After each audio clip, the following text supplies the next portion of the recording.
ஆண்டவரும் அருமை இரட்சகருமான இயேசு கிறிஸ்துவின் நாமத்தினாலே எஷிவா பைபிள் சிஸ்டமேட்டிக் தியாலஜி வகுப்புக்கு வந்திருக்கிற உங்கள் யாவரையும் வாழ்த்தி வரவேற்கிறேன்.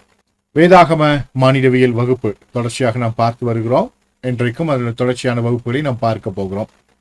அதற்கு முன்பாக வழக்கத்தின்படியே 2 வேத வசனங்களை வாசித்து நாம் நம்முடைய வகுப்புக்குள்ளாக செல்ல போகிறோம். 1 தெசலோனிக்கேயர் 5ஆம் அதிகாரம் 21வது வசனம், எல்லாவற்றையும் சோதித்து பார்த்து நலமானதை பிடித்துக் கொள்ளுங்கள். இந்த வேத வசனத்தை எப்பொழுதுமே நினைவில் வைத்துக் கொள்ளுங்கள். இன்றைக்கும் நாம் கேட்கப் போகிறதான அத்தனை சத்தியங்களையும் அலசி ஆராய்ந்து பார்த்து பரிசுத்த ஆவியானவருடைய ஒத்தாசையோடு நலமானதை பிடித்துக் கொள்ளுங்கள். பரிசுத்த ஆவியானவர் உங்களுக்கு உதவி செய்வாராக. அடுத்து எரேமியாவின் தீர்க்கதரிசன புஸ்தகம் 6ஆம் அதிகாரம் 16வது வசனம், வழிகளிலே நின்று பூர்வ பாதைகள் எவை என்று கேட்டு விசாரித்து நல்ல வழி எங்கே என்று பார்த்து அதிலே நடவுங்கள். பூர்வ பாதையில் தான் நாம் நடந்து செல்கிறோமா, சரியான பாதையில் தான் நாம் கற்றுக்கொள்கிற பாடங்கள் நம்மை நடத்தி செல்கிறதா என்பதை ஆராய்ந்து பார்த்து பூர்வ பாதையிலே செல்வதற்கு நீங்கள் கடமைப்பட்டிருக்கிறீர்கள். கர்த்தர் உங்களுக்கு உதவி செய்வாராக. இந்த வேதாகம மானிடவியல் வகுப்பில தொடர்ச்சியாக பல முக்கியமான விஷயங்களை பார்த்து வருகிறோம். விசேஷமாக கிரேஷியோ எக்ஸ் நிகைலோ, கிரேஷியோ எக்ஸ் மட்டீரியா என்கிறதான தலைப்பிலே பாடங்களை பார்த்து வருகிறோம். போன வகுப்பு ஒரு கேஸ் ஸ்டடி வகுப்பாக இருந்தது. நியூரோ மார்க்கெட்டிங் என்றால் என்ன, அது எவ்விதமாக ஆதியாகமம் 3ஆம் அதிகாரத்தில் பழைய பாம்பாகிய சாத்தானால் நிகழ்த்தப்பட்டது, எவ்விதமாக ஆதி மனிதன் வஞ்சிக்கப்பட்டான் என்ற செய்தியெல்லாம் நாம் பார்த்தோம். எப்படி ஏவாள் ஆலோசனை செய்யாமல், கலந்து ஆலோசிக்காமல் அவள் எடுத்ததான முடிவு, அந்த முடிவினுடைய விளைவு என்ன என்பதை நாம் பார்த்தோம்.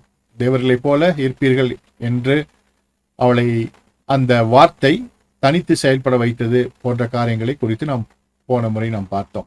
அப்போ டோபமைன்னா என்ன, அதற்கான காரணம் என்ன என்னெல்லாம் பார்த்தோம். எல்லாம் உங்களுக்கு புரிந்திருக்கும் என்று கிறிஸ்துவுக்குள் விசுவாசிக்கிறேன். அதே போல மரணம் என்றால் என்ன, அதே போல மூட முடியாத கண்கள் அப்படின்னா என்ன போன்ற காரியங்களை முந்தைய வகுப்பிலே நாம் பார்த்தோம். மாம்சத்திற்கும் ஆவிக்குமான அந்த போராட்டம், கலாத்தியர் 5ஆம் அதிகாரம் 19வது வசனம் 20, 21, 22, 23, 24 வசனங்களிலே சொல்லப்பட்ட காரியங்களை குறித்து சிறிது நேரம் நாம் பார்த்தோம்.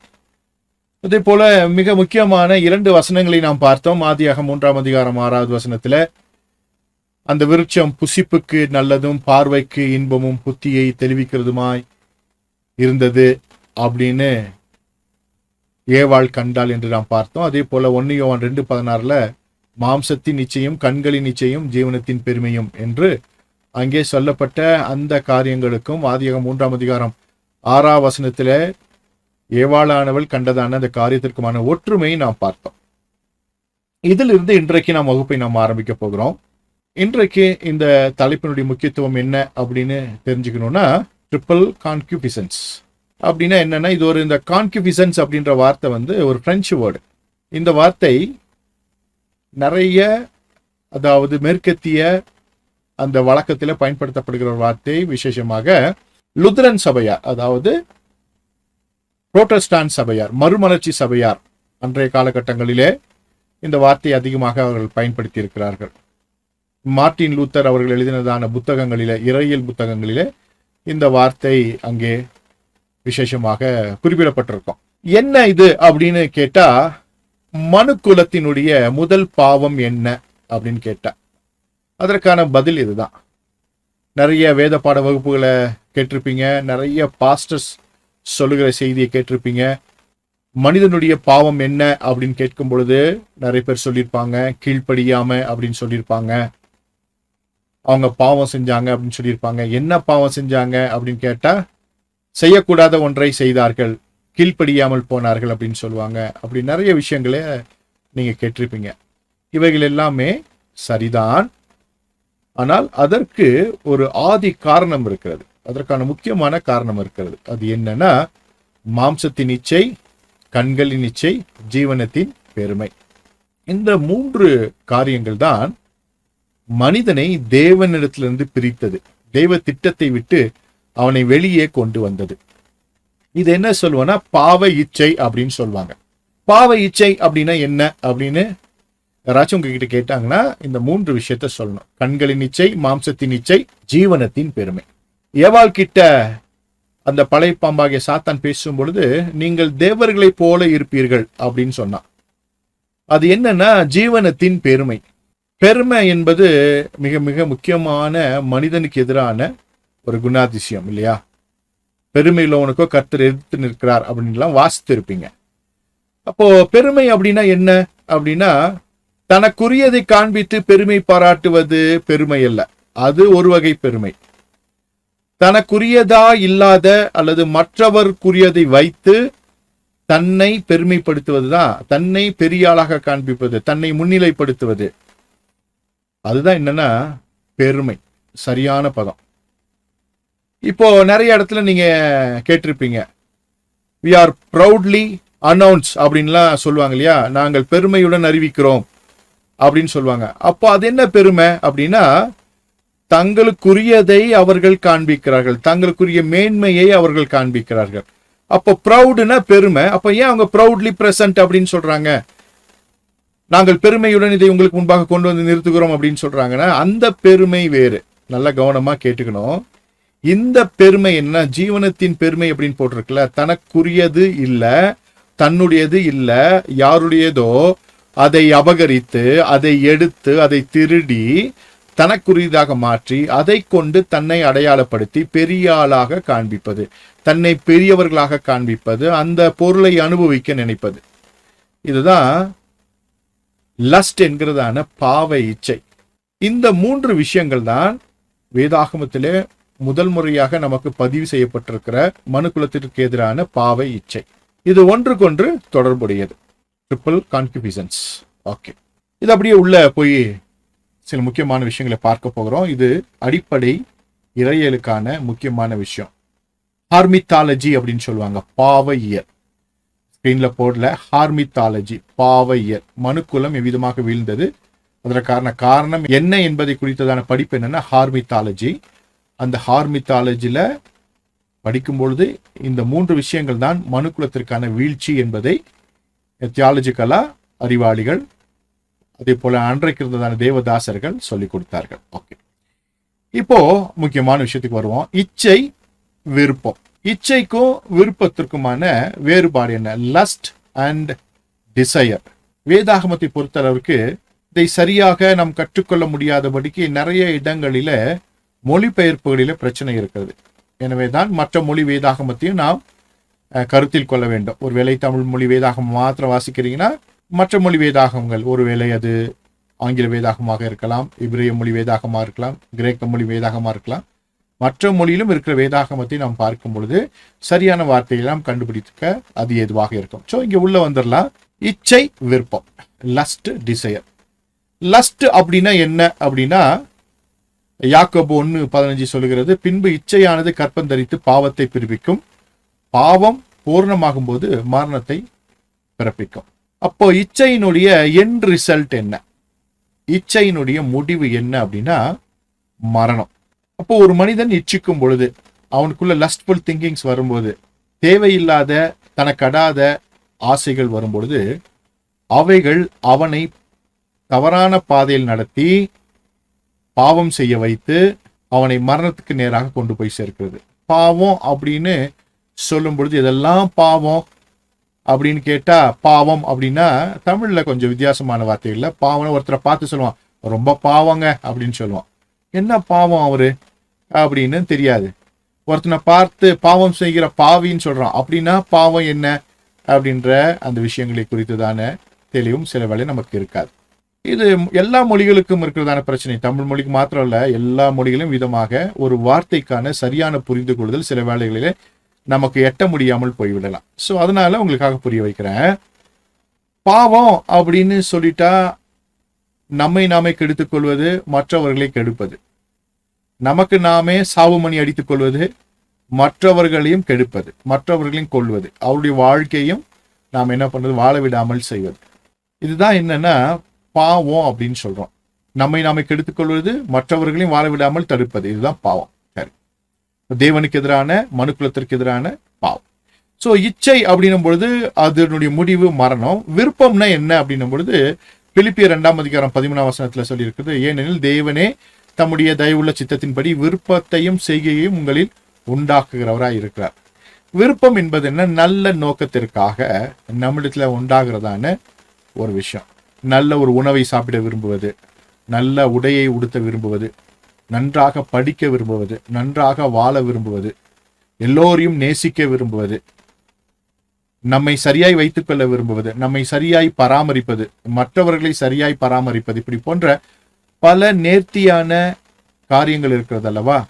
அவைகளை விருப்பம் அப்படின்னு சொல்லுவோம். விருப்பம், டிசையர். நல்லா படிச்சு நல்ல வேலைக்கு வந்துடணும், அது ஒரு டிசையர். சம்பாதித்து குடும்பத்தை காப்பாற்ற வேண்டும், ஒரு டிசையர். நன்றாக வேதத்தை வாசித்து ஜெபித்து கர்த்தருக்கு பிரியமா வாழணும், டிசையர். ஊழியம் செய்யணும், டிசையர். இதே போல நியாயமான நம் வாழ்க்கைக்கு தேவையான எல்லா விருப்பங்களும் அது டிசையர் அப்படின்னு ஆங்கிலத்தில் சொல்லியிருக்கு, தமிழ்ல விருப்பம்னு சொல்லியிருக்கு. இந்த விருப்பத்தை கர்த்தரே நம்முடைய வாழ்க்கையில அவர் கொண்டு வருகிறார் அப்படின்னு நம்ம பார்க்கிறோம். தேவன் தாமே தம்முடைய தயவுள்ள சித்தத்தின்படி விருப்பத்தையும் செய்கையும் உங்களில் உண்டாக்குகிறவராயிருக்கார். அப்போ டிசையர் வேற, லஸ்ட் வேற. இச்சை என்பது கட்டுக்கடங்காத, கட்டுப்படுத்த முடியாத, நம்மை வீழ்த்துகிற, மற்றவர்களையும் வீழ்த்துகிற, வாழ விடாமல் செய்கிற ஒரு காரியம் தான் இச்சை. விருப்பம் என்பது நம்மையும் மற்றவர்களையும் வாழ வைக்கிற, தேவனுக்கு பிரியமாய் வாழ வைக்கிற ஒன்று தான் விருப்பம், டிசையர் அப்படின்னு பார்க்கணும். சும்மா எளிமையா சொல்லணும்னா, ஒரு கடையில போய் ஒரு பொருள் வாங்க போறீங்க. அந்த கடையில பார்த்தீங்கன்னா ஒரு சாதாரணமா சொல்லணும், என்ன சொல்லனா, மாவு கடை, மாவு பாக்கெட் வித்துட்டு இருக்கிறாங்க, புரியும்படியா சொல்றேன். இப்போ நீங்க மாவு கடைக்கு போறீங்க, அங்க பார்த்தா 5 பாக்கெட் மாவு இருக்கு. ஓகே, அப்போ அந்த கடைக்காரன் சொல்றாரு 5 பாக்கெட் மாவு இருக்குங்க அப்படின்னும் பொழுது உங்களுக்கு வேண்டியது ஒண்ணுதான். அப்ப சொல்றாரு நாளைக்கு மாவு வருமோ வராதோ தெரியாதுங்க அப்படின்னு சொன்னார்னு வச்சுக்கோங்களேன். உடனே 5 பாக்கெட் மாவும் கொண்டு போய் ஃப்ரிட்ஜில் வச்சிட வேண்டியது. உங்ககிட்ட காசு இருக்கு, வாங்கிட்டீங்க, 5 பாக்கெட் மாவு வீட்டில் போய் வச்சிட்டீங்க. அடுத்து வரக்கூடிய ஒரு நபர், ஒருவேளை அவர் சிறு குழந்தைகளை வைத்திருக்கலாம், அந்த பாக்கெட் மாவு தான் அன்றைக்கு அவருக்கு உணவாக இருக்கலாம். அங்க போய் கடைக்கு வர்றாரு, அங்க மாவு இல்லை. அப்போ அவங்க சொல்றாங்க, ஏற்கனவே ஒருத்தர் 5 பாக்கெட் இருந்துச்சுங்க, ஒருத்தரே எடுத்துட்டு போயிட்டாங்கன்னு சொல்லி. நாம வாங்கின மாவை அன்னைக்கு எவ்வளவுதான் யூஸ் பண்ண முடியும்? ஒண்ணுதான் யூஸ் பண்ண முடியும். அடுத்த நாளைக்கு ஒண்ணுதான் யூஸ் பண்ண முடியும்.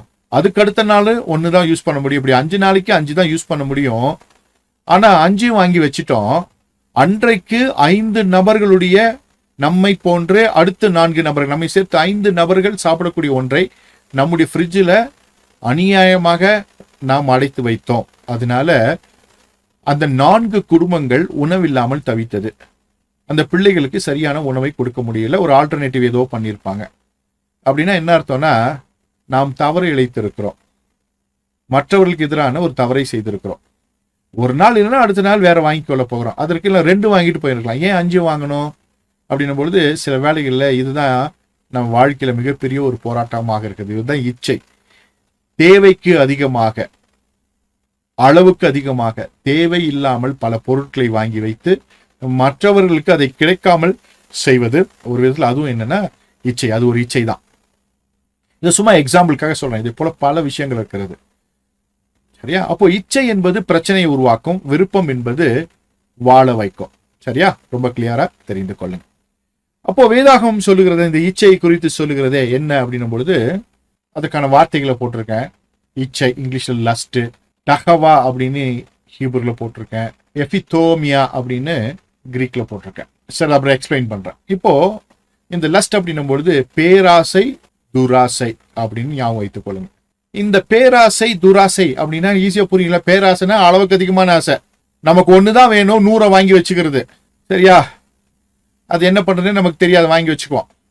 வனாந்தரத்துல காடையை கொடுத்தார் கர்த்தர், எல்லாருமே ஷேர் பண்ணி சாப்பிடணும், ஏன்னா அந்த அளவுக்கு காடையை கொடுத்தாரு. ஆனா இவனுங்க சாப்பிட்டு மூக்கு வழியா அந்த கறியெல்லாம் வந்துச்சான் இல்லையா? படிச்சிருக்கீங்களா? உடனே கர்த்தர் அவங்களை அடிச்சாராம். ஏன்னா அது கர்த்தர் கொடுக்க போகிறார். ஆனா கண்ட்ரோல் இல்லை வாழ்க்கையில. இஷ்டத்திற்கு என்ன பண்றாங்க, சாப்பிட்டு மூக்கு வழியா வந்துச்சு, கர்த்தர் சாவடிச்சிட்டார். அப்போ கர்த்தர் நீதி உள்ளவர், ஏன்னா அவர் சரியாய் செய்கிறார். சாப்பிட்டு செத்து போயிட்டாங்களாம். சரியா? ஓகே, சும்மா புரிஞ்சுக்கிறதுக்காக. அப்போ பேராசை, அடுத்தது துராசை. தன்னுடையது இல்லை அப்படின்னு தெரிஞ்சும் அதை எடுத்துக்கொள்ள நினைப்பது, அதை அனுபவிக்க நினைப்பது, தனக்கல்லாத ஒன்றை தன்னுடையதாக மாற்றிக்கொள்வது. இது எல்லா இடங்களிலும் இருக்கு. நம்முடைய தனிப்பட்ட வாழ்க்கையில, சபையில, ஊழியங்களில, ஊழியக்காரத்துல, எல்லா இடத்துலையுமே இந்த துராசை இருக்கு. உதாரணத்துக்கு சொல்லணும்னா சபை ஊழியக்காரங்களா இருப்பீங்க. உங்க சபைக்கு வர நல்ல ஒரு விசுவாசி, அதாவது கஷ்டப்பட்டு ஊழியம் செய்து அவர்களை விடுவித்து ஞானஸ்தானங்களுக்கு வைத்து ஒரு கம்யூனியன் மெம்பரா வச்சிருப்போம். பக்கத்துல இருந்து எவனோ ஒருத்தன் என்ன பண்ணிடுவான்னா, இந்த ஆளை உங்களுக்கு அங்க ஒர்ஷிப்க்கு நாங்க இடம் கொடுக்குறோம், நீங்க ஒர்ஷிப் பண்ணுங்க அப்படின்னு சொல்லி என்ன பண்ணிடுவோம், கூட்டு போயிடுவாங்க. ஏமாற்றப்படுவோம். அந்த ஊழியக்காரருக்கு ஒரு பெரிய ஏமாற்றம். இப்படி அடுத்தவன் ஆத்மாவை திருடுகிற ஆட்கள் இருக்காங்க. அது துராசை. தான் கஷ்டப்பட்டு ஆத்மாவை சம்பாதிக்கவே மாட்டான். அடுத்தவன் ஃபிஷ் டேங்க்ல என்ன பண்ணுவான், தூண்டில் போட்டுட்டு இருப்பான். இது பேரு துராசை. எத்தனை பேர் பார்த்துருக்கீங்க தெரியல இல்லையா? அடுத்தவன் ஃபிஷ் டேங்க்ல தான் ஃபிஷ் என்ன பண்றது, தூண்டில் போடுறது. தான் தூண்டில் போட்டு பிடிக்க மாட்டாங்க. இப்படி சும்மா எக்ஸாம்பிள் சொல்றேன். உங்க வாழ்க்கையில பாருங்க, நமக்குரியதை அடுத்தவர்கள் திருட நினைக்கிறார்கள். அதனாலதான் வேதவசனத்துல நிறைய விஷயங்கள் நமக்கு சொல்லிக் கொடுக்கப்பட்டிருக்கு. அடுத்தவனுடையதை இச்சித்தா அது பாவம், அது குற்றம் அப்படின்னு சொல்லுகிறது. நிறைய விஷயங்களை அதிகமா உங்களுக்கு சொல்ல வேண்டியதில்லை. ஆனா இங்க அடுத்து 1, 2, 3 விஷயம் போட்டிருக்கேன். கண்களின் இச்சை, மாம்சத்தின் இச்சை, ஜீவனத்தின் பெருமை, பதவி, பொருள், பாலியல். இது 3 தான். சரியா? நல்ல கவனமா கேட்டுக்கணும். விசுவாச பிள்ளைகள் நன்றாய் கவனமா கேட்டுக்கொள்ளணும். இச்சை அப்படின்னும் போது பதவியில, பொருள்ல, பாலியல், இது 3ல தான் இருக்கும். வேற எங்கேயுமே இருக்காது. இது 3க்குள்ள எல்லாமே அடங்கும். சிலருக்கு பதவி இல்லைன்னா உயிரோட வாழவே முடியாது. அதற்கு யாரை வேணா என்ன வேணா செய்வாங்க, குறுக்கு வழியில வருவாங்க.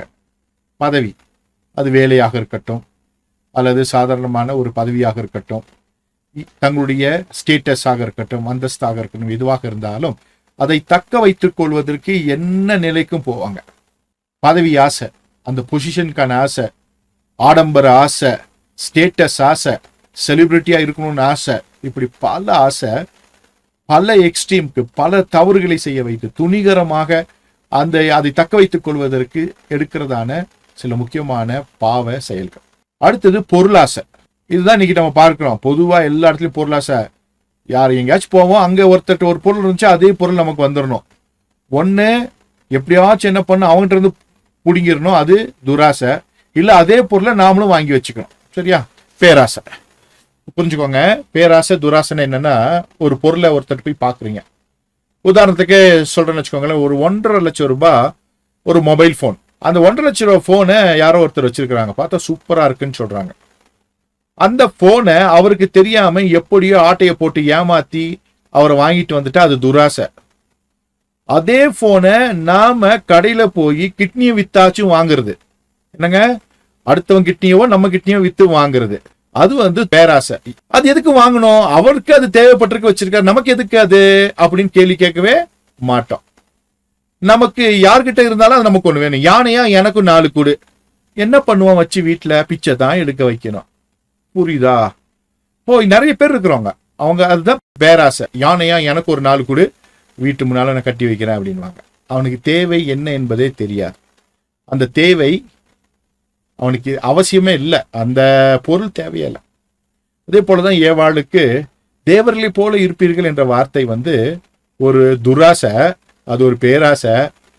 அந்த பதவி வச்சு என்ன பண்ண முடியும் அந்த அம்மாவால? 1000 வருஷம் வாழ முடியுமா? இல்ல 2000 வருஷம் வாழ முடியுமா? 10,000 வருஷம் வாழ முடியுமா? ஒரு மார்டல் விமன், இம்மார்டல்ல மார்டல் விமன், மரித்து போகக்கூடிய, பிறக்கிற எவனும் ஒரு நாள்ல மரிக்க வேண்டும், மரித்து போகக்கூடிய ஒரு நபர் கடவுளாக வேண்டும் என்று விரும்பினார். தேவர்களைப் போல இருக்க வேண்டும், மரிக்காமல் இருக்க வேண்டும் என்று விரும்பினார். அது நமக்கு தகுதியானது அல்ல. ஏன்னா ஒரு மனிதன் ஒரு தரம் பிறந்து அவன் மரித்து நியாய தீர்ப்படைவது அவனுக்கு நியமிக்கப்பட்டதா இருக்கின்றது வேதவசனம் சொல்லுகிறது. அப்போ உங்களுக்கு புரிவதற்காக இவைகளை நான் சொல்லிக் கொண்டிருக்கிறேன். சோ பொருள் ஆசை எசென்சியல் வேறு, ஆடம்பரம் வேறு. சரியா? எசென்சியல் வேறு, லக்ஸுரி வேறு. சரியா? எசென்சியல் வேறு, லக்ஸுரி வேறு. நல்ல மனதில் வைத்துக்கொள்ள வேண்டும். சரியா? ரொம்ப ரொம்ப கவனமா கேட்கணும். சோ அடிப்படையான சில தேவைகளை மற்றவர்களை பார்த்து நாமும் அதே தேவைகளை வைத்து வாழ்க்கையை நடத்துவது வேற, தேவையில்லாத பொருட்களை நாமும் வாங்கி வைத்துக் கொள்வது, ஒரு காருக்கு 10 கார் வாங்கி வச்சுக்கிறது, ஒரு வீடுக்கு 4 வீடு வாங்கி வைத்துக் கொள்வது, இதே போல பல விஷயங்கள் இருக்கிறது. கர்த்தர் உங்களுக்கு புரிய வைப்பார். அடுத்தது பாலியல் இச்சை. முதல்ல பார்த்தோம் பதவி, 2வது பொருள், 3வது பாலியல். கண்களின் இச்சை, மாம்சத்தின் இச்சை, ஜீவனத்தின் பெருமை. பாலியல் இச்சை இப்போ இந்த பாலியல் நோக்கம் என்ன? தேவன் எதற்காக இந்த பாலியல் நோக்கத்தை கொடுத்தார்? ஏன் பாலியல் ஒரு முக்கியமான விஷயமாக வாழ்க்கையில் இருக்கிறது? ஏன் மனுஷனை செக்ஷுவல் பீயிங்கா படைச்சாரு அப்படின்னு கேட்டா, வேதவசனம் சொல்லுகிறது, பலுகி பெருகி பூமியை நிரப்பி தன்னுடைய அன்பை வெளிப்படுத்துவதற்கு கர்த்தர் கொடுத்த அற்புதமான விஷயம். மறுபடியும் சொல்றேன், பாலியலின் நோக்கம் என்ன அப்படின்னா, பலுகி பெருகி பூமியை நிரப்பி தன்னுடைய அன்பை வெளிப்படுத்துவதற்கு. அன்பின் வெளிப்பாடு தான் இந்த பாலியல். இதை தவறாக பயன்படுத்துவது, அனுபோக பொருளாக, இச்சையாக தவறாக பயன்படுத்துவது. இதுதான் என்னன்னா, இது ஒரு பேராசை, இது ஒரு துராசை. தனக்கடாத ஒன்றை அனுபவிக்க நினைப்பது, தனக்கடாத ஒன்றை தன்னுடையதாக வைத்துக் கொள்வது. இதை நிறைய சொல்ல வேண்டிய அவசியம் இல்லை, உங்களுக்கு எல்லாத்துக்கும் புரியும். அதனால சிம்பிளா நான் சொல்றேன். பாலியல் இச்சை, பதவி இச்சை, பொருள் இச்சை, பாலியல் இச்சை, கண்களின் இச்சை, மாம்சத்தின் இச்சை, ஜீவனத்தின் பெருமை. அப்ப அந்த இச்சைன்னும் போது இந்த 3 ரகம் தான். ஒரு மனிதனை விழ வைப்பதற்கு இந்த 3 போதும்: பதவி, பொருள், பாலியல். இந்த உலகத்துல எல்லாருமே இதுலதான் விழுந்து போகிறாங்க. நல்ல கவனமா கேட்டுக்கொள்ளுங்க. உண்மைதானே நான் சொல்றது? உண்மையா? ஒரு மனிதன் எதுல விழுந்து போகிறான் அப்படின்னா இந்த 3ல தான். இதுல ஏதாவது ஒன்றில் தான் விழ வைக்கப்படுகிறான். நாம் எச்சரிக்கையா இருக்க வேண்டும். நமக்கும் இது ஒரு மிகப்பெரிய சவால் தான். முடிவிருந்தும் நிலை நிற்பவனே ரட்சிக்கப்படுவான் என்று வேதவசனம் சொல்லுகிறது. எனவே இந்த 3 விஷயங்களில் ஒரு மனிதன் கவனமாய் இருந்தால் அவனுடைய ரட்சிப்பை அவன் காத்துக் கொள்ளலாம், அவன் நித்திய ஜீவனை பெற்றுக் கொள்ளலாம். அதனாலதான் இந்த வகுப்பை இன்றைக்கு நான் நடத்தி கொண்டிருக்கிறேன். முக்கியமான விஷயம், இந்த 3 விஷயங்களில் நீங்கள் சிக்கிக் கொள்ளக்கூடாது. எல்லாரும் என்ன மதிக்கணும், எல்லாருக்கும் முன்னால் நான் தான் இருக்கணும், செத்தாலும் சாவா நான் தான் இருக்கணும், கல்யாணம் ஆனா மாப்பிள்ளையா நான் தான் இருக்கணும், என்ன கேட்காம எதுவுமே நடக்கக்கூடாது, நான் தான் அப்படின்னா அது பதவி ஆசை, அது தவறு. அடுத்தது பொருள், எல்லாமே எனக்கு வேணும், யானையா எனக்கு 4 வேணும் அப்படின்னு சொன்னா அதுவும் என்னன்னா பொருளாசை. அது வேதத்திற்கு எதிரானது, நம்முடைய வாழ்க்கைக்கு எதிரானது. நாம கவனமா இருக்க வேண்டும். சரியா? ஓகே, முக்கியமான விஷயம். அடுத்து பாலியல் இச்சை. பாலியலின் நோக்கம் வேறு, திருமணத்தின் நோக்கம் வேறு. கர்த்தர் அழகா அதை டிசைன் பண்ணியிருக்காரு. திருமண வாழ்க்கைக்கு அப்பாற்பட்ட பாலியல் சிந்தனையோ பாலியல் உறவோ அது தவறானது. அது நம்மையும் கெடுக்கும், மற்றவர்களையும் கெடுக்கும். நம்முடைய வாழ்க்கையுடைய பரிசுத்தத்தை அது சீர்குலைத்து விடும். ஒரு மனிதனுடைய வாழ்க்கை நாற்றமடைய பண்ணுவதற்கு இது போதுமானது. நாற்றமடைந்த வாழ்க்கைக்கு காரணமே இதுதான். நிறைய ஊழியக்காரர்களுக்கு இது மிகப்பெரிய சவால். இது எப்படி மேற்கொள்வது என்கிறதான காரியங்கள் எல்லாம் பின் வரும் வகுப்புகளில் நான் சொல்லித் தருகிறேன். இந்த 3 விஷயங்கள் மிக மிக கருத்தில் கொள்ள வேண்டிய விஷயம். சரியா? பதவி, பொருள், பாலியல். ஓகே, இதுதான் என்ன பண்றோம்னா 2 பிரிவா பிரிக்கிறோம்.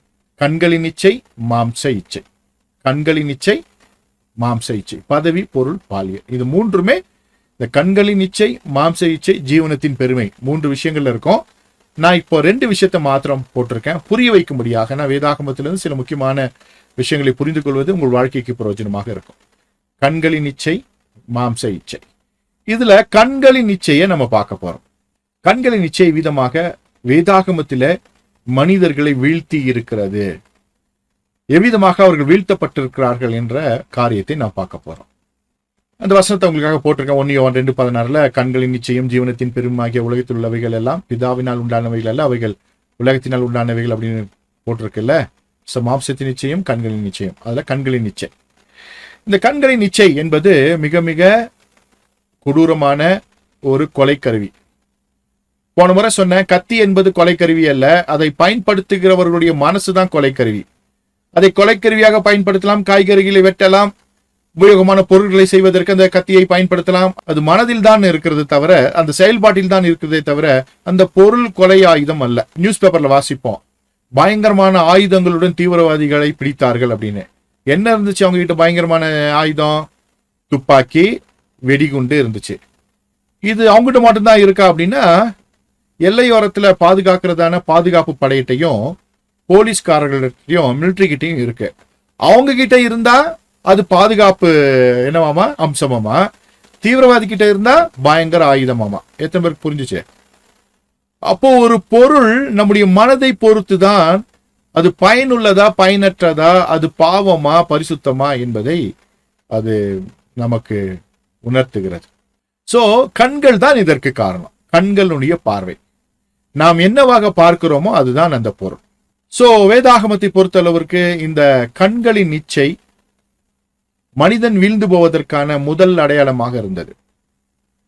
ஆதியாகமத்துல ஆதி தாயாகிய ஏவாள் அந்த கனியை பார்த்தால், கண்களின் இச்சை தான் முதல்ல ஆரம்பிச்சு இல்லையா? அப்படின்னா கண்களின் இச்சை மூலமாகத்தான் இந்த பாவம் உள்ளே வந்தது. ஜீவனத்தின் பெருமை, நீங்க தேவர்களை போல இருப்பீர்கள் என்ற அந்த வார்த்தை அவளுக்குள்ளாக செயல்பட்டது. அதை நிறைவேற்றுவதற்கு கண்களின் நிச்சயம் மாம்சத்தின் நிச்சயம் தான் உதவினது, அவர்கள் வீழ்ந்து போவதற்கு உதவினது. சரியா? ஓகே. சோ கண்களின் நிச்சயம் அப்படின்னும் பொழுது வேதாகமத்துல ஆபிரகாமோடு பயணப்பட்டதான லோத், ஒரு இடத்துல 2 பேருமே ஒருமித்து வாசம் பண்ண முடியாத சூழ்நிலை வந்தது, இருவரும் பிரிய நேர்ந்தது. அப்போ ஆபிரகாம் கிட்ட ஆண்டவர் சொல்றாரு, அவனை விட்டுட்டு வான்னு ஏற்கனவே சொல்லியிருந்தாரு. ஆனா அவன் கேட்கல இல்லையா? தகப்பனை விட்டு உன் இனத்தாரை விட்டு நான் காண்பிக் தேசத்துக்கு போன்னு சொன்னாரு.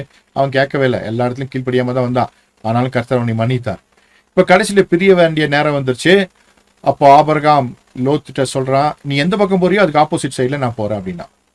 அப்போ லோத் அப்படியே ஏறிட்டு பார்க்கும் பொழுது சோதம் கொமோரா தேவனுடைய தோட்டத்தை போலவும் எகிப்தை போலவும் கண்ணுக்கு தெரிஞ்சிச்சாமா. ரொம்ப வளமான பகுதியா தெரிஞ்சிச்சான். உடனே என்ன பண்ணிட்டான், அவன் கண்கள் கண்ட அந்த காட்சியின் படி அவன் போயிட்டான். ஆனா வேதத்துல வாசித்தீங்கன்னா அவன் சோதம் கொமோராக்குள்ளவே போல, வாசல்லையே தான் இருந்திருக்கிறான். வாசல்லையே தான் கடைசி வரைக்கும் இருந்திருக்கான். வாசல்ல இருக்கிறதுக்கு எதுக்காக அங்க போயிருக்கணும் அப்படின்னு கேள்வி கேட்டா அதுதாங்க கண்களின் இச்சை. அவனை வாசல்லையே வச்சிருக்காங்க, உள்ள விடவே இல்லை, நகரத்துக்குள்ள விடவே இல்லை. வீட்டுல போய் நீங்க வாசித்து பாருங்க, அவன் அந்த நகரத்தினுடைய வாசல்லையே தான் இருந்திருக்கான். அப்போ இந்த இச்சையானது எந்த அளவிற்கு ஒரு மனிதனை திசை திருப்பி, அந்த பொருள் கிடைக்காட்டாலும் அந்த இடத்துக்குள்ள போக முடியாட்டாலும் வாசலனாச்சும் நான் இருக்கிறேன்னு சொல்லி அவன் வாழ்க்கையை சீரழித்தது. ஒரு நீதிமானின் சந்ததி பாவ சந்ததியாக பின்னாட்களிலே மாறி போனது. நல்லா புரியும்னு நினைக்கிறேன். அதே போல அபிஷேகம் பண்ணப்பட்ட தாவீது, அவன் சமஸ்த இஸ்ரவேலுக்கு ராஜாவாக அபிஷேகம் பண்ணப்பட்ட அற்புதமான ஒரு பாத்திரம். கர்த்தருடைய இருதயத்துக்கு ஏற்றவன் என்று வேதவசனம் சொல்லுகிறது, தாசனாகிய தாவீது. ஆனால் அவன் உப்புருகின் மீது உலாவிக் கொண்டிருக்கும் பொழுது தகாத காரியத்தை கண்ட உடனேயே அதை நிறைவேற்றுவதற்கு, அதை அடைவதற்கு அவன் செய்த சூழ்ச்சிகள், அதனாலே நடந்த காரியங்கள் எல்லாவற்றையும் நீங்கள் படித்திருக்கிறீர்கள். இந்த கண்களின் இச்சை வந்துவிட்டால் அதை அடையும் வரைக்கும் அது போராடி அதற்காக என்ன வேண்டும் என்றாலும் செய்யும். தாவீது உரியாவை கொன்றான், அடுத்தவனுடைய மனைவியை தனகதாக்கி கொண்டான். அந்த பிள்ளைய ஆண்டர் அடிச்சாரு, ஆனாலும் அவன் தன்னுடைய பாவச் செயலை விட்டு திரும்பவில்லை. நாத்தான் வந்து சொன்னதுக்கு அப்புறம் அவன் அதை உணர்ந்து கொள்கிறான், மனம் திரும்புகிறான். அப்ப கண்களின் இச்சை உங்களை என்னை எங்கேயோ கொண்டு போய் விட்டுரும், தேவனை விட்டு பிரித்து விடும். பார்க்கிறதெல்லாம் நம்முடையது இல்லை அப்படின்ற ஒரு எண்ணத்திற்கு வரணும். கர்த்தர் நமக்கு எது கொடுத்திருக்கிறாரோ, நம்ம கிட்ட எது இருக்கோ அதுதான் நம்முடையது. நம்முடையது அல்லாத ஒன்று, அதை அடைவதற்கு நாம் போராடக்கூடாது. அது கண்ணிமைக்குள்ளாக பிடிக்க விடக்கூடாது. கண்ணுக்குள்ள போயிடுச்சுன்னா அதை அடையும் வரைக்கு உங்கள் சரீரம் ஓயாது. போன முறை சொல்லி கொடுத்த டோப்பமைன் சுரந்துருச்சுன்னா திரும்ப திரும்ப திரும்ப திரும்ப அதை அடையும் வரைக்கும் அது போராடி கொண்டே இருக்கும். சோ கண்களை கர்த்தரிடத்துல ஒப்பு கொடுக்க வேண்டும். அவ்வளோ பெரிய தாவீது ராஜா வீழ்ந்தான் என்ற செய்தியை நாம் பார்க்கிறோம். சோ நமக்கு பிரச்சனை எங்க இருந்து ஆரம்பிக்குது? கண்கள் தான். நம்முடைய ஆதி குடும்பத்தாராகிய, நம்முடைய ஆதி தகப்பனும் தாயுமாகிய ஆதாமுக்கும் ஏவாளுக்கும் பிரச்சனை எங்க தான்? இந்த கண்கள் தான். கவனமாக வைத்துக் கொள்ள வேண்டும். கண்களின் இச்சை ஒரு மனிதனை வீழ்த்தும். அடுத்தது மாம்ச இச்சை. ஏற்கனவே பார்த்தோம், மாம்ச இச்சை என்பது பாலியல் இச்சை, அதே போல பொருளாசை, அதே போல பெருந்திண்டி, அதாவது சாப்பாட்டு ராமனா இருக்கிறது. எப்ப பார்த்தாலும் எதையாச்சும் தின்னுக்கிட்டே இருக்கிறது. இங்க அங்க நல்ல போண்டா கிடைக்கும், இங்க நல்ல பப்ஸ் கிடைக்கும், அங்க செட்டிநாடு சிக்கன் கிடைக்கும். எனக்கு ஒருத்தர் அப்படி தெரியும். அவர் எந்த ஊருக்கு போனாலும் அந்த ஊர்ல எது நல்ல கடைன்னு தெரிஞ்சு வச்சுக்கிறாரு.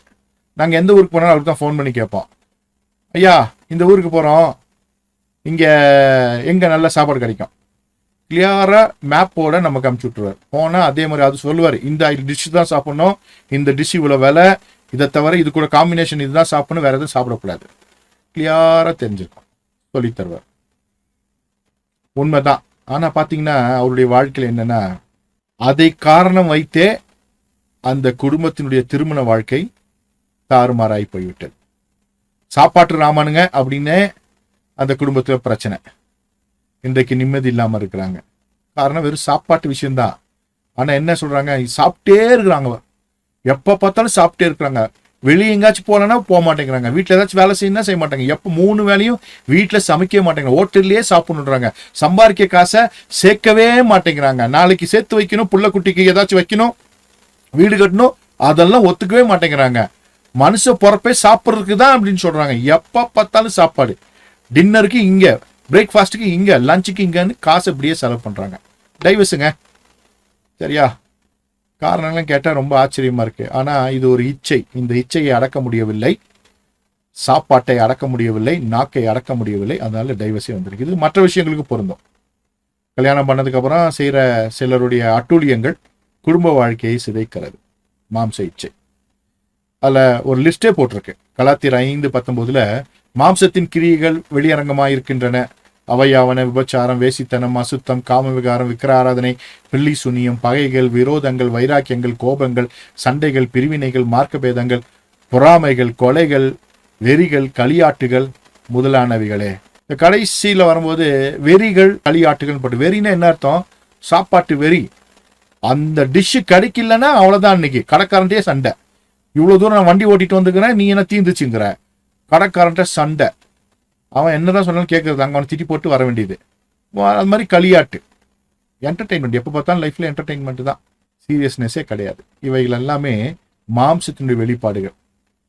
ஒருவேளை உங்க மொபைல் ஃபோன் உங்களை ரொம்ப என்டர்டெயின் பண்ணுதுன்னு வச்சுக்கோங்களேன், மொபைல் ஃபோன்ல தான் இருக்கீங்க, டெய்லி யூடியூப் ஷார்ட்ஸ் தான் பார்த்துட்டு இருக்கிறீங்க காலில இருந்து சாயந்தரம் வரைக்கும். ஒரு நிமிஷம்னு களியாட்டு. சரியா? அதே போல இட்லி சரியில்லை, சோறு சரியில்லைன்னு எப்போ பார்த்தாலும் வீட்டுல பிரச்சனைன்னு வச்சுக்கோங்களேன், அது ஒரு வெறி, சாப்பாட்டு வெறி. உப்பு இல்லை, அது இல்லை, எப்போ பார்த்தாலும் பிரச்சனை, வாழ்நாள் முழுது வீட்டில் பிரச்சனை, அது வெறி. சரியா? இப்படி புரிஞ்சுக்கிறதுக்காக நான் சொல்லுகிறேன். இவைகள் எல்லாமே தேவனுக்கு எதிரானவைகள், மாம்சத்தின் இச்சை. அடுத்தது பார்த்தீங்கன்னா, மாம்சத்தின் இச்சைக்கு வேதாகமத்தில் நிறைய எக்ஸாம்பிள் இருக்கு. அதில் ஒன்று என்னன்னா, அம்னோன் தாமார். இந்த ஸ்டோரியை 2 சாமுவேல் 13 வாசித்திருப்பீங்க. அந்த அம்னோன் தாமார் என்கிறதான இந்த 2 கேரக்டர், இந்த 2 நபர்களுடைய வாழ்க்கையில அன்பு இல்லை. அந்த அம்னோனுடைய வாழ்க்கையில அன்பு இல்லை, நுகர்வோர் கலாச்சாரம், கன்சியூமர் மைண்ட் செட். யார்கிட்ட என்ன இருக்கோ அதை எடுத்துக்கணும், அவங்க கிட்ட ஒன்று இருக்கு அதை எடுத்துக்கணும். அன்பெல்லாம் இல்லை, கிவ் அண்ட் டேக் பாலிசி எல்லாம் இல்லை. அன்பு என்பது கொடுக்குமாமா, இல்லையா? அன்பு கொடுக்குறது தான் அன்பு, வாங்குவது அன்பு அல்ல. அன்பு என்பது எப்பவுமே கொடுக்கும், தாங்கும் எல்லாம். இங்கே இந்த ஸ்டோரியை நீங்க போய் வாசித்து பார்த்தீங்கன்னா, அவனுடைய ஆசையெல்லாம் வேற. அவளை நேசிப்பதோ அல்லது அவளை தன்னுடையவளாக வைத்துக் கொள்வதோ பராமரிப்பதோலாம் இல்லை. ஒரு கன்சியூமர் மைண்ட் செட், ஒரு நுகர்வோர் கலாச்சாரம். இது வேதத்திற்கு எதிரானது. எப்போ பார்த்தாலும் நீங்கள் ஷாப்பிங் போயிட்டே இருக்கீங்கன்னு வச்சுக்கோங்களேன், எப்போ பார்த்தாலும் ஏதோ ஒன்று வாங்கிட்டே இருக்கீங்கன்னு வச்சுக்கோங்களேன், விண்டோ ஷாப்பிங் போயிட்டே இருக்கீங்கன்னு வச்சுக்கோங்களேன், இதில் தான் வரையும் அதுவும். சரியா? கவனமாக இருக்கணும். எப்போ பார்த்தாலும் விண்டோ ஷாப்பில் போய் ஏதாச்சும் ஒன்று என்ன பண்ணுறது, வாங்குறது, வாங்கிட்டு வந்துட்டு வீட்டில் இருக்க பழசு தூக்கி வெளியே வீசுறது. அது இன்னும் 2 வருஷம் வரும், பரவாயில்ல, இப்போ வீசிட்டு புதுசு வந்துடும், அப்கிரேட் பண்ணுறாங்களாமா. இது மாம்ச இச்சை. சரியா? சொகுசாக வாழ நினைத்து சில பொருட்களை தேவையில்லாமல் வாங்குவதும் தேவையில்லாமல் தூக்கி வீசுவதும் மாம்ச இச்சையினுடைய அடையாளம். ஒரு ட்ரெஸ் வாங்கினோம்னா ஒரு 5 வருஷம் யூஸ் பண்ணலாம்னு வச்சுக்கோங்களேன், 6 மாசத்துல தூக்கிட்டு இன்னொரு புது ட்ரெஸ்ஸை வாங்குறது, காசு இருக்கிற திமிரு. இன்னொன்று, அது மாம்ச இச்சையினுடைய வெளிப்பாடு.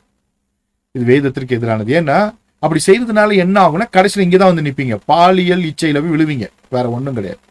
அதுதான் ஆரம்பம். பொருள் வேட்கை, பதவி வேட்கை, இவைகள்லாம் கடைசியில் எங்க கொண்டு வந்து விடும்? இந்த மாம்ச ரீதியான பாவத்துல விழுந்துரும். தேவனுக்கும் நமக்குமான மிகப்பெரிய பிரிவினை, நித்திய ஜீவனுக்கு போகக்கூடாதபடி நம்மை தடுத்து நிறுத்தக்கூடிய விஷயங்களிலே நாம் சிக்கிக்கொள்வோம். சரியா? ஓகே. அதனாலதான் 1 கொரிந்தியர் 5:24 வாசிக்கும் பொழுது, கிறிஸ்துவினுடையவர்கள் தங்கள் மாம்சத்தையும் அதன் ஆசை இச்சைகளையும் சிலுவையில் அறைந்து இருக்கிறார்கள். இந்த வசனத்தை நல்லா கவனமா வைத்துக் கொள்ளணும். நாம் கிறிஸ்துவினுடையவர்கள், நாம் விலைக்கரையமாக இயேசுவின் ரத்தத்தால் வாங்கப்பட்டிருக்கிறோம்.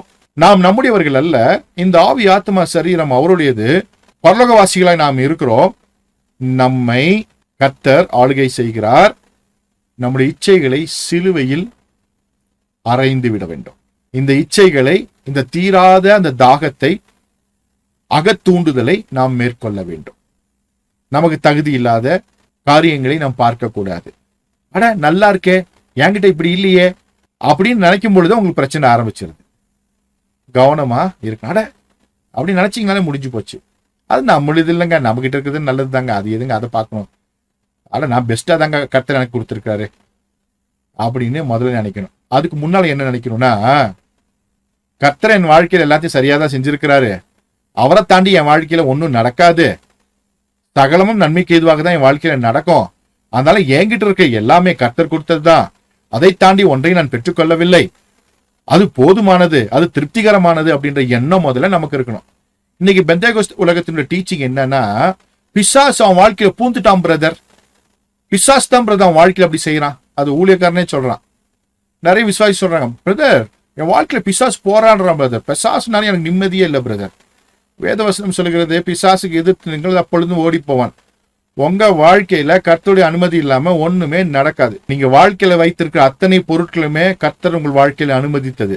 உறவுகளானாலும் சரி, நீங்கள் இருக்கிற வீடாக இருந்தாலும் சரி, உங்கள் பதவியாக இருந்தாலும் சரி, வேலையாக இருந்தாலும், எதுவாக இருந்தாலும் அவைகள் எல்லாம் உங்களுக்கு கர்த்தர் கொடுத்திருக்கிறார்.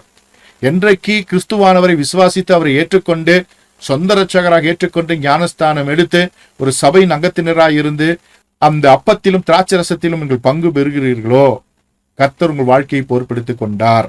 உங்கள் வாழ்க்கையில் எல்லாம் நன்மைக்கு ஏதுவாகத்தான் நடக்கிறது. கர்த்தர் நம்மை அவருக்கு நேராக நடத்தி கொண்டு வருகிறார். எனவே நாம் கவனமாய் இருக்க வேண்டும். ரொம்ப ரொம்ப கவனமாக நாம் இருக்க வேண்டும். இந்த விஷயங்களில கர்த்தர் நமக்கு நல்ல ஞானத்தை தர வேண்டும். அதனால கவனமா நீங்க இருங்க. என்னைக்குமே கர்த்தருடைய சன்னிதானத்துல ஒரு முடிவு எடுத்துக்கொள்ளுங்க. கர்த்தர் என் வாழ்க்கையில் எல்லாவற்றையும் சரியாய் செய்வார். இதுவரைக்கும் என் வாழ்க்கையில கர்த்தர் எல்லாவற்றையும் சரியாகத்தான் கொடுத்திருக்கிறார், இனிமேலும் சரியாகத்தான் அவர் கொடுப்பார் என்கிறதான அந்த காரியத்தை மனதில் வைத்துக் கொள்ளுங்கள். அப்படி இருந்துச்சுன்னா மற்ற காரியங்களை பார்க்கும் பொழுது அது மீது ஒரு ஈர்ப்பு நமக்கு வராது. கர்த்தர் நமக்கு தருவார். ஒருவேளை அது தேவைப்பட்டால் கர்த்தர் நம் வாழ்க்கையில அது கொண்டு வந்து சேர்ப்பார். எத்தனை பேருக்கு புரியுது? ரொம்ப ரொம்ப முக்கியமான விஷயம். சோ கர்த்தருக்கு நன்றி சொல்லுங்க உங்க வாழ்க்கையில் இருக்கிற எல்லா காரியங்களுக்காக. ஒருவேளை நிறைய திருமணமானவங்க இருப்பீங்க, உங்களுடைய பேர் சரியில்லை அப்படின்னு கம்ப்ளைண்ட் பண்ணீங்கன்னா நினைச்சுக்கோங்க, சரியா தான் கொடுத்துக்கிறாரு, நமக்கிட்ட தான் ஹேண்டில் பண்ற கெப்பாசிட்டி இல்லை. சரியா? அதே போல உங்களுக்கு பிள்ளைங்கள்லாம் என்னமோ தருதலை மாதிரி இருக்கு அப்படின்னு நினைச்சீங்கன்னா கர்த்தர் சரியா தான் கொடுத்துக்கிறாரு, நம்ம தான் தருதலையா வச்சிருக்கிறோம். சரியா? கர்த்தர் சரி பண்ணிடுவாரு. கர்த்தரால முடியாத காரியம் ஒண்ணுமே இல்லை. நம்மை சரி செய்து கொள்ள வேண்டும். உறவுகளானாலும் சரி, எதுவாக இருந்தாலும் நம்மை சரி செய்து கொண்டால் வாழ்க்கையில கர்த்தர் எல்லாவற்றையும் ஆசீர்வாதமாக வாக்கி தருவார். இந்த இச்சையில் சிக்கிக்கொள்ளாமல் நாம் இருப்போம். ரொம்ப முக்கியமான விஷயம். சோ அப்படி உள்ள போனோம்னா இதற்கு காரணம் என்ன நம்ம பார்த்தோம்? பார்வை, கண்களின் இச்சை. இங்க உங்களுக்காக மறுபடியும் அந்த படத்தை போட்டிருக்கேன், போன முறையும் பார்த்திருப்பீங்க. பார்வை அப்படின்னும் பொழுது நல்ல பார்வை, கெட்ட பார்வை. நம்முடைய கண் நல்ல கண் கர்த்தர் நமக்கு கொடுத்திருக்கிறார், அதுல எந்த குறையுமே இல்லை. பார்க்கிற பார்வையில தான் இன்டென்ஷன் அப்படின்னு சொல்லுவோம். இன்டென்ஷன், நம்முடைய நோக்கம் என்ன, அந்த நோக்கத்தை கண் வழியாக நாம் காண்கிறோம். நம்முடைய கண் வழியாக நம் நோக்கத்தை நிறைவேற்றுகிறோம். நோக்கம் நல்ல நோக்கமா கெட்ட நோக்கமா? உங்கள் கண்கள் நன்றாக பார்க்கிறதா அல்லது தவறாக பார்க்கிறதா? கண்களின் இச்சை மாம்சத்தின் இச்சைக்கு நேராக நடத்துகிறது. கண் நல்லதா கெட்டதா அப்படின்னா கண்ணு நல்லது. பார்வை நோக்கம் என்ன, பார்க்கிற நோக்கம் என்ன, தவறான நோக்கமா அல்லது நல்ல நோக்கமா என்பது ரொம்ப ரொம்ப முக்கியம். அப்ப கண்களின் இச்சை போது கண்களை குறித்து தெரிந்து கொள்வது பிரயோஜனமாக இருக்கும். அதுவும் எபிரேய மொழியிலே வேதாகமத்திலே பயன்படுத்தப்பட்டிருக்கிற அந்த எழுத்துக்களூடாக தெரிந்து கொள்வது பிரயோஜனமாக இருக்கும். அதுக்காக உங்க ஸ்கிரீன்ல ஒன்று போட்டிருக்கேன், ஆயின் அப்படின்னு மேல போட்டிருக்கேன். எபிரேய மொழியில கண்ணுக்கு பேர் ஆயின். அது 16வது எழுத்து. எபிரேய மொழியில மொத்தம் 22 எழுத்து, அதுல 16வது எழுத்து இந்த ஆயின் என்கிறதான எழுத்து. வலதுபுறத்திலிருந்து இடதுபுறமாக படிக்கக்கூடிய எபிரேய மொழியினுடைய அந்த 3 எழுத்துக்களை உங்களுக்காக போட்டிருக்கேன். உங்க வலதுபுறத்துல பாத்தீங்கன்னா மேல தற்கால எழுத்து கட்ட வஷுரித், அதே போல பழங்கால எழுத்து கட்டவ் விவ்ரித், ஒரு வட்டம் மாதிரி இருக்கு. கீழே பிக்டோகிராஃப் கட்டவ் மிக்ராயித், சித்திர எழுத்து கண்ணு மாதிரியே இருக்கும். இது மூன்றுமே எபிரேய மொழி எழுத்துக்கள் தான். தற்கால எழுத்து, பழங்கால எழுத்து, சித்திரை எழுத்து. சரியா? சித்திரை எழுத்துனும் போது ஆதாமிலிருந்து ஆபிரகாம் வரைக்கும், பழங்கால எழுத்தினும் பொழுது மோசையிலிருந்து பாபிலோனிய அடிமைத்தனம் வரைக்கும், தற்கால எழுத்து பாபிலோனிய அடிமைத்தனத்திலிருந்து இன்றைக்கு வரைக்கும் இருக்கிறதான எழுத்து. இந்த எழுத்து இதோடைய மதிப்பு வந்து 70. 70 அப்படின்னா வேதாகமத்தில் என்னன்னு தெரிஞ்சிருக்குன்னு நினைக்கிறேன். 70 மனுஷனுடைய ஆயுசு நாட்கள் 70. ஒரு பரிபூரணம், பூரணப்படுத்துதல், பூரணம். 70 என்பது ஒரு பூரணம். ஆயின்னா கண்ணு, பார்வை, தரிசனம்.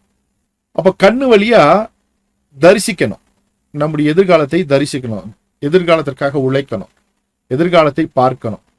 கர்த்தருடைய சன்னிதானத்தில் நம் பார்வையை சரி செய்து கொள்ள வேண்டும். இந்த பார்வை மூலமாக தான் உங்கள் வாழ்க்கை அமைய போகிறது. பார்வை தான் உங்கள் எண்ணங்களை உங்களுக்குள்ளாக உண்டாக்க போகிறது. எண்ணம் தான் உங்கள் வாழ்க்கையை சீரமைக்க போகிறது. எண்ணம் போல வாழ்வு.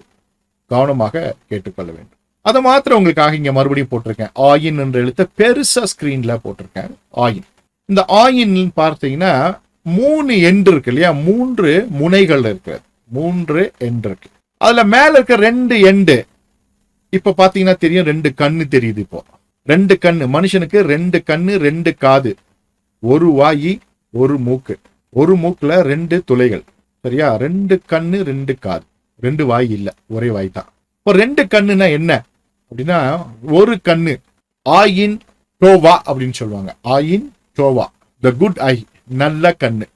அடுத்த கண்ணு ஆயின் ஹாரா, ஈவில் ஐ, இல்லைன்னா நொல்ல கண்ணு. நல்ல கண்ணு, நொல்ல கண்ணு. சரியா? அப்படி நான் ஞாபகம் வச்சுட்டீங்கன்னா யூஸ்ஃபுல்லா இருக்கும். ஆயின் டோவா, ஆயின் ஹாரா. ஆயின் டோவானா நல்ல கண்ணு, ஆயின் ஹாரானா கெட்ட கண்ணு, evil eye, good I, evil eye. 2 கண்ணு இருக்கு. அப்புறம் 3வது முனை இருக்குல்ல, அது என்னன்னா த வில், சுய சித்தம், மனிதனுடைய சுய சித்தம். நல்ல கவனமா கேட்டு. ஆயின் அப்படின்ற எழுத்துல 2 கண்ணை வைக்கலாம். 3வது முனை சுய சித்தம், ஒரு மனிதனுடைய சுய சித்தம். இந்த கண்ணு வழியா நீங்க நல்லாவும் பார்க்கலாம், தப்பாவும் பார்க்கலாம். அது உங்களுடைய சுய சித்தம், ஃப்ரீ வில், தி வில். நல்ல கவனமா கேட்கு. ஆயின் அப்படின்னும் பொழுது இது சங்கீதங்கள்ல இருக்கும். 119 சங்கீதத்துல 121 இருந்து அந்த 28 வரைக்கும் இருக்கிற வசனங்கள். அந்த 8 வசனங்கள் வந்து ஆயின்ல ஆரம்பிக்கும். ஆலஃப் பெத் கிமல் டாலத்னு வரல. அந்த 8 வசனங்கள் வந்து 121 இருந்து 128 வரைக்கும். அதில் போய் வாசித்து பாருங்க, இந்த கண்ணை பத்தி இருக்கும். சரியா? ஓகே. இப்போ இந்த நல்ல கண்ணு, நொல்ல கண்ணு, சுயசித்தம், இந்த படத்தை பார்த்தா இன்னும் உங்களுக்கு புரிஞ்சிடும். நடுவில் ஆத்துமா, இந்த பக்கம் ஆவி, இந்த பக்கம் சரீரம். இந்த ஆத்துமாக்கு சுயசித்தம் இருக்கிறது. இந்த சுயசித்தத்தை பயன்படுத்தி இது என்ன பண்ணலாம்னா, ஆவியின் துணை இல்லாமல் சரீர கண்களை பயன்படுத்தலாம், அல்லது ஆவியின் துணையோடு சரீர கண்களை பயன்படுத்தலாம். ஆவியின் துணையோடு பொழுது தேவ துணையோடு பார்த்தல். தேவ துணையோடு பார்க்கும் பொழுது குட் ஐ, ஆயின் டோவா. தேவ துணை இல்லாமல் பார்த்தல், ஆயின் ஹாரா. ஏவாள் அந்த தோட்டத்திலே அந்த பழத்தை பார்த்தால் தேவ துணையோடு அல்ல, தேவ சிந்தையோடு அல்ல, தேவனுக்கு எதிரான சிந்தையோடு அவள் பார்த்தாள். கவனமா புரிஞ்சுக்கணும். ஏவாள் எப்படி அந்த பழத்தை பார்த்தாள்னா, தேவனுக்கு எதிரான சிந்தையிலிருந்து பார்த்தால், தேவ தொடர்போடு தேவ துணையோடு அவள் அந்த பழத்தை பார்க்கவில்லை. ஒருவேளை தேவ துணையோடு பார்த்திருந்தால் அந்த தவறை அவள் செய்திருக்க மாட்டாள். நமக்கும் இன்னைக்கு ஒரு சவால். ஏதாவது ஒன்றை நீங்கள் பார்க்கும் பொழுது தேவ துணையோடு அதை பார்த்து வேண்டும் என்றால் எடுத்துக்கொள்வது, வேண்டாம் என்றால் விட்டு விடுவது என்கிற நிலைக்கு வருகிறோமா? அல்லது தேவன் இல்லாவிட்டால் நாம் முடிவு எடுத்துக் கொள்ளலாம். தேவன்கிட்ட போய் எது கேட்கணும்? கர்த்தர்கிட்ட போய் ஏன் கேட்கணும்? நமக்கு முன்னால் இருக்க சாய்ஸ் நம்மளுக்கு தான், அது நல்லா தானே இருக்கும் அப்படின்னு எடுத்துட்டு போய் திரும்ப போய் அவர்கிட்ட நின்று நான் எடுத்துக்கிட்டேன் அப்படின்னு சொல்லுவதா? அப்படின்ற ஒரு சவால் உங்ககிட்ட இருக்கு. அப்போ நம்முடைய கண்ணு, நம்ம கிட்ட 2 கண்ணு எப்பயுமே இருக்கு. ஒன்னு நல்ல கண்ணு, இன்னும் நொல்ல கண்ணு இருக்கு. சாய்ஸ் நம்ம கிட்ட ஆண்டவர் விட்டுருக்கார். சுயசித்தம் நம்ம கிட்ட இருக்கு. இந்த சுயசித்தத்தை ஆவியின் துணையோடு கர்த்தருக்கு தெரியப்படுத்தி முடிவெடுப்பதா, அல்லது கெவியாவோட துணையோடு சரீரத்தை இயக்கி அதை நாம் பெற்றுக்கொள்வதா, அனுபவிப்பதா? இதுதான் உங்களுக்கு முன்பாக இருக்கிற சவா. ஆயின் அப்படின்னா அது கண்ணு, அது ஒரு எழுத்து. அதுல 2 கண்ணு இருக்கு. ஆயின் டோவா, ஆயின் ஹாரா, நல்ல கண்ணு, நொல்ல கண்ணு. அந்த கண்ணை பயன்படுத்தக்கூடிய சுயசித்தம் நம்முடைய ஆத்மாவில் இருக்கிறது. ஏனென்றால் தன்னை அறியும் அறிவை உடையது இந்த ஆத்மா. இது சரியாக முடிவெடுக்க வேண்டும். ஏவாள் அன்றைக்கு தன்னை அறியும் அறிவை தவறாக பயன்படுத்தினார். ஏன்னா அவ என்ன கேட்கல, ஆண்டவருடைய துணையை அவள் நாடவில்லை. இப்போ உங்களுக்கு புரிஞ்சிருக்கும், ஒரு பஸ்ல நீங்க ஏறி போகணும்னாலும் ஒருத்தருடைய துணை தேவை. ஒரு பஸ்ல போய் நீங்க ஏறணும்னு வச்சுக்கோங்களேன், துணை தேவை. என்ன துணை? அந்த பஸ் டிரைவர் உங்களை பார்க்கணும், அவர் பிரேக்கை அமுத்தணும். நீங்க பஸ் ஸ்டாண்ட்லேயே நின்றுட்டு இருந்தாலும் அவர் நிறுத்தினாதான், அந்த டோரை கண்ட்ராக்டர் திறந்தாதான் நீங்க உள்ள போக முடியும். அப்ப 2 பேருடைய துணை இருந்தனாலதான் அந்த வண்டிக்குள்ள ஏறி உட்கார்ந்து டிக்கெட்டை வாங்கிட்டு போறீங்க. யாருடையும் துணை இல்லாம நான் ஏறி போயிட்டேன்னு சொல்லவே முடியாது. ஏன்னா மனுஷன் சோசியல் அனிமல்னு சொல்லுவோம். மனிதனுக்கு எப்பொழுதுமே துணை தேவை. வாழ்க்கையில தனியா யாரு துணை இல்லாம வாழவே முடியாது. அப்படின்னா செத்து போயிட்டோம்னு அர்த்தம். மார்க்கெட்ல போய் பொருள் வாங்குறீங்கன்னா அங்க ஒரு துணை இருக்கு. யாரோ ஒருத்தர் அங்க உங்களுக்காக செல்ஃப்ல அடுக்கி வச்சிருக்காங்க. அந்த பொருளை யாரோ ஒருத்தர் உருவாக்கி இருக்கிறாங்க. அது விற்பனைக்கு இருக்கிறது. நீங்க வேலை செஞ்சிருக்கீங்க, உங்கள்ட்ட காசு இருக்கு. வேலை செய்யணும்னா ஒரு கம்பெனி வேணும், அங்க ஒரு ஆள் இருப்பாரு, அவர் உங்களுக்கு சம்பளத்தை கொடுத்திருக்காரு. So you are inter connected. அதே போல நாம் தேவனோடு என்றைக்குமே இணைக்கப்பட்டிருக்கிறோம். உலகத்துல நாம் எவ்விதமாக ஒருவருக்கொருவர் இணைக்கப்பட்டிருக்கோமோ, தெரிந்தோ தெரியாமலோ, விருப்பப்படாமலையோ, தமிழ்நாட்டில் இருக்கிறோம்னா எல்லாரோடும் ஏதோ ஒரு இடங்களில் நாம் இணைக்கப்பட்டிருக்கிறோம். நேரடி சம்பந்தமாகவோ நேரடி இல்லாமலோ நாம் சம்பந்தம் உடையவர்களாக இருக்கிறோம். ஒரு கொரியர் உங்களுக்கு கொடுக்குறான்னா அவனுக்கும் உங்களுக்கும் அந்த 1 நிமிஷம் தொடர்பு தேவையா இருக்கிறது. அவனுக்கு உங்களுக்கு அட்ரஸ் வேணும், உங்களுக்கு ஃபோன் பண்ணணும், நீங்க போய் அந்த பொருளை வாங்கணும். ஆனா வாழ்க்கையில் எப்பயுமே வரப்போறது கிடையாது. சில உறவுகள் வாழ்க்கையில் எப்பவுமே இருக்க போகிறது. புரியும் நினைக்கிறேன் நான் உங்களுக்கு சொல்றது. அதே போல நமக்கு தேவ தொடர்பு என்பது எப்பொழுதுமே தேவைப்படுகிற ஒன்று. ஒரு கொரியர் பாயை போல எப்பொழுதோ ஒரு நாள் தேவைப்படுவதல்ல, நிரந்தரமான ஒரு தேவ தொடர்பு நம்ம வாழ்க்கைக்கு தேவை. நம்முடைய தெரிந்தெடுத்தலுக்கு நிரந்தர தேவ தொடர்பு தேவை. நல்லா கவனமா வைத்துக் கொள்ளுங்க. அதுதான் இன்னைக்கு நான் உங்களுக்கு சொல்லி தரப்போங்க. நிரந்தரமான தேவ தொடர்பு இருந்தால் விருப்பங்களை நிறைவேற்றுவோம், இச்சைகளை நாம் என்ன பண்ணுவோம்? நிராகரிப்போம். விருப்பத்திற்கும் இச்சைக்குமான வித்தியாசம் என்ன என்பதை இதற்கு முன்பாக நான் சொல்லிக் கொடுத்தேன். சோ நம்முடைய கண்கள் நன்றாக பார்ப்பதற்கும் தவறாக பார்ப்பதற்கும் நம்முடைய சுயசித்தம் தான் காரணம். அந்த சுயசித்தத்தை இயக்குவதற்கு ஒரு ஆலோசனை தேவை. அந்த ஆலோசனை தேவ ஆலோசனையாக மாத்திரமே உங்கள் வாழ்க்கையில் இருக்க வேண்டும்.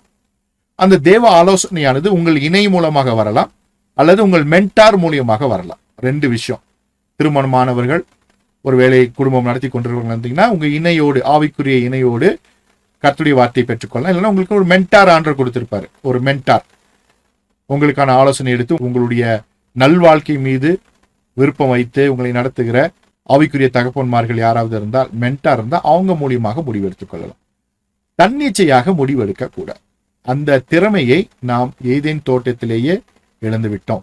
பிசாசானவன் அன்றைக்கே அவர்களிடத்திலிருந்த ஆளுகையை அவன் திருடி கொண்டான். இன்றைக்கு வரைக்கும் அவங்கிட்ட தான் அந்த ஆளுகை இருக்கு. உதாரணத்துக்கு சொல்லணும்னா, ஆண்டவராக இயேசு கிறிஸ்து இந்த உலகத்தில் நமக்காக மனிதனாய் வந்த பொழுது அவர் 40 நாள் உபவாசம் இருந்தார். இப்போ அவர்கிட்ட இந்த சாத்தான் பேசும்பொழுது அவன் சொல்றான், இது எல்லாமே எனக்கு ஒப்பு கொடுக்கப்பட்டிருக்குதுன்னா, எல்லாமே எனக்கு தான் ஒப்பு கொடுக்கப்பட்டிருக்கு. இந்த பூமியில் இருக்க எல்லாமே எனக்கு ஒப்பு கொடுக்கப்பட்டிருக்கு. எப்படி ஒப்பு கொடுக்கப்பட்டுச்சு? அவன் ஏவாளை ஏமாத்தி வாங்கிட்டான். ஆதாமும் ஏவாளை ஏமாத்தி வாங்கிட்டான். அவங்ககிட்ட தான் இருக்கு. தாழ விழுந்து பனியுன்னு இயேசுகிட்டயே சொன்னான், இந்த கல்லை அப்பமாக்கி சாப்பிடும் அப்படின்னு சொன்னான். எவ்வளவு திமிரான ஆளு பாருங்க, எவ்வளவு துணிகரம் பாருங்க. காரணம் என்னன்னா, ஆளுகையை அவன் வசமாய் வைத்திருக்கிறான். எனவே பிசாசு இந்த உலகத்தின் ஆளுகையை அவன் வைத்திருக்கிறபடினாலே நீங்கள் சரியான முடிவை எடுத்து விட்டீர்கள் என்று ஒரு நாளும் நினைக்க கூடாது, நினைக்க முடியாது. தேவனுடைய சன்னிதானத்திலே சொல்லி முடிவெடுங்கள் என்கிறதான ஒரு மிகப்பெரிய ஆலோசனையை சொல்கிறேன். ஒருவேளை இம்மிடியேட்டா உங்ககிட்ட யாருமே இல்லாம இருக்கலாம். அந்த நேரத்துல என்ன பண்றது? 1 நிமிஷம் முழங்கால் படியிட்டு கண்களை மூடி கர்த்தருடைய சன்னிதானத்துல, ஆண்டவரே இதை நான் செய்யலாமா வேண்டாமா, இதை நான் செய்ய போகிறேன், உங்களுக்கு சித்தமா இருந்தால் வாய்க்க பண்ணுங்க, இல்லைன்னா தடுத்து போடுங்க. இந்த அருமையான ஜெபத்தை நீங்கள் செய்ய வேண்டும். மறுபடியும் உங்களுக்கு சொல்லித்தரேன். முடிவெடுக்க வேண்டிய ஒரு சூழ்நிலையில் இருந்தால், இது வேணுமா வேண்டாமான்னு தெரியாத சூழ்நிலை இருந்தா, பதட்டமான சூழ்நிலை இருந்தா என்ன பண்ணணும்?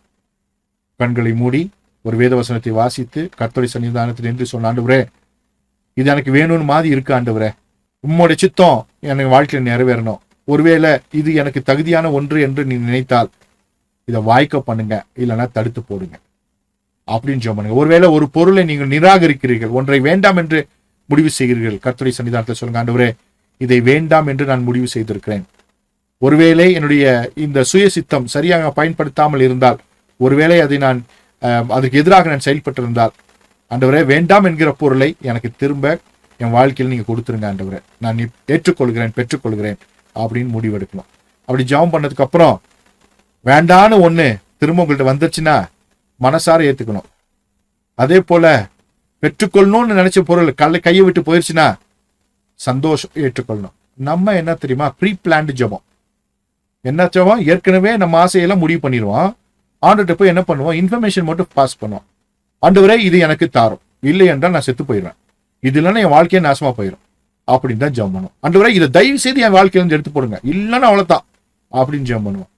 உமக்கு சித்தமானால் அப்படின்ற வார்த்தை மட்டும் நம்ம வாழ்க்கையில வாயில வரவே வராது.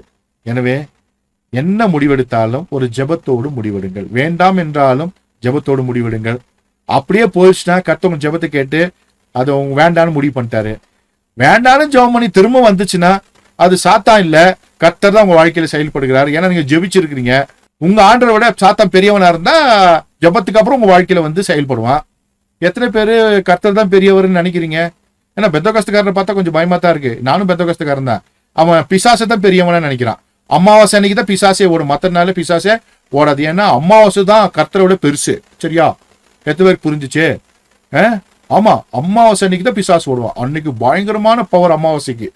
மற்ற நாள்லாம் பிசாசு ஓட மாட்டான். ஏன்னா அன்னைக்கு ஆண்டவருக்கு வலிமையே இல்லை. ஆண்டவரே பிசாசை ஓட்டணும்னா அமாவாசைக்கு தான் ஓட்டுவாரு அப்படின்னு மடத்தரமா நம்புகிற கிறிஸ்தவ உலகத்துல நாம இருக்கிறோம். கோவம் வருதா யாருக்காச்சும்? கோவம் தான் எனக்கு ஒன்றும் பிரச்சனை கிடையாது. அப்படி அமாவாசை பிரேயர் நடத்தினீங்கன்னா முதல்ல அது வந்து ஒருவேளை ஜனங்களை ரட்சிப்புக்குள்ளாக நடத்துவதற்காக பயன்படுத்திங்கன்னா எந்த பிரச்சனையும் இல்லை. அமாவாசை அன்னைக்கு தான் பிசாசு ஓடுன்னு யாராச்சும் இருந்தீங்கன்னா உங்கள் மனதை பிசாசானவன் வஞ்சித்து விட்டான். எல்லா நாளையும் பிசாசு ஓடும். எல்லா நாளையும் பிசாசு துரத்துவதற்கு கர்த்தர் வல்லமையுள்ளவரா இருக்கிறார். ஆமென். உண்மையா? சரியா? ஓகே. அப்போ நம்ம உள்ள வந்துருவோம். ஜெபித்த பின்பு நீங்கள் விரும்பாத ஒன்று நடந்தால் கர்த்தர் செய்கிறார். ஜெபித்த பின்பு நீங்கள் ஜெபித்தபடியே கர்த்தர் செய்து விட்டால் கர்த்தர் செயல்படுகிறார். ஜெபித்த பின்பு வருகிறதான முடிவுகளை மனதார ஏற்றுக்கொள்ள வேண்டும். எத்தனை பேர் கூட இருக்கீங்க? ஓகே, நல்ல கவனமா கேட்டுக்கொள்ளுங்க. அப்போ ஜெபத்தோடு முடிவெடுக்க வேண்டும், கர்த்தருடைய சன்னிதானத்தில் சொல்லி முடிவெடுக்க வேண்டும் என்கிறதான ஒரு நிலைப்பாட்டுக்கு வந்துடணும். ஒருவேளை ஒரு மெடிக்கல் ரீதியாக ஒரு முடிவெடுக்கணும், ஜெபம் பண்ணுங்க. ஆண்டவரே நாங்க இப்படி போறோம், நமக்கு சித்தமான அந்த டாக்டர் எங்களை தொட்டு ஏதாச்சும் ட்ரீட்மெண்ட் கொடுக்கட்டும், இல்லைன்னா அந்த பயவுல எங்களை தொடவே வரக்கூடாது, அவனை எங்கேயாச்சும் கூட்டு போயிருங்க அப்படின்னு ஜெபம் பண்ணிருங்க. எத்தனை பேர் கூட இருக்கீங்க? வரவே மாட்டான், கர்த்தர் கொண்டு போயிடுவார். ஒருவேளை அந்த டாக்டர் தான் நல்ல டாக்டர்னா உங்க சரீரத்தை தொடுவதற்கு கர்த்தர் அனுமதி கொடுப்பார். நம்ம ஆண்டவரை போல பெரிய ஆண்டவர் யாருமே இல்லைங்க. அவரை தாண்டி ஒரு முடிய கூட ஒருவனாலேயே பிச்சு போட முடியாதுங்க. நான் டீசெண்டா சொல்றேன், நீங்க எப்படி வேணா சொல்லிக்கோங்க. ஒரு முடிய கூட எவனாலும் பிச்சு போட முடியாது. கலக்கொலை நீங்களே சொல்லிக்கோங்க. சரியா? ஒன்னும் பண்ண முடியாது. எல்லாம் எண்ணி வச்சிருக்காரான் தலைவர். ஒரு முடிவு விடாம எண்ணி வச்சிருக்காரான். அவருடைய சித்தம் இல்லாம ஒண்ணு கூட கீழே உலாதான். யாராலும் பிச்சு போட முடியாது. அவ்வளோ பெரிய அற்புதமான ஆண்டவரை நம்ம வச்சிருக்கோம். அதனால ஜெபித்த பின்பு வருகிற முடிவுகள் சரியானவைகளே. எத்தனை பேர் நம்புறீங்க? சரியா? ஒரு நிமிஷம் கர்த்தருடைய சன்னிதானத்துல ஒரு ஜெபம் பண்ணிடுவோம் உங்களுக்காக. ஏன்னா முடிவெடுக்கும் திறமை நமக்கு தேவை. இன்றைக்கு நம்முடைய மனதை கர்த்தருக்கு முன்பாக பக்குவப்படுத்துவோம். ஒரு நிமிஷம் ஜெபம் பண்ணிட்டு உள்ள போயிடுவோம். அன்பின் பரலோக பிதாவே, உமது குமாரனாகிய இயேசுவின் நாமத்தினாலே உடைய சன்னிதானத்துக்கு நேராக வருகிறேன். ஆண்டவரே, உடைய வார்த்தையை சொல்லிக் கொடுத்து கொண்டிருக்கிறேன். ஆண்டவரே, சுய சித்தத்தை எவ்விதமாக பயன்படுத்த வேண்டும் என்கிறதான ஒரு முக்கியமான வகுப்பை எடுத்துக் கொண்டிருக்கிறேன். ஆண்டவரே, பல இடங்களிலே இவர்கள் தோற்று போயிருக்கலாம், பல இடங்களிலே அவங்க ஜெயிச்சிருக்கலாம். ஆனா இன்னைக்கு உடைய சன்னிதானத்தை வந்து சொல்றேன், இவர்கள் எப்பொழுதுமே ஜெயிக்க வேண்டும். ஆண்டவரே, குதிரை யுத்த நாளுக்காக ஆயத்தம் பண்ணப்படும், ஜெயமோ கர்த்தரால் வரும்.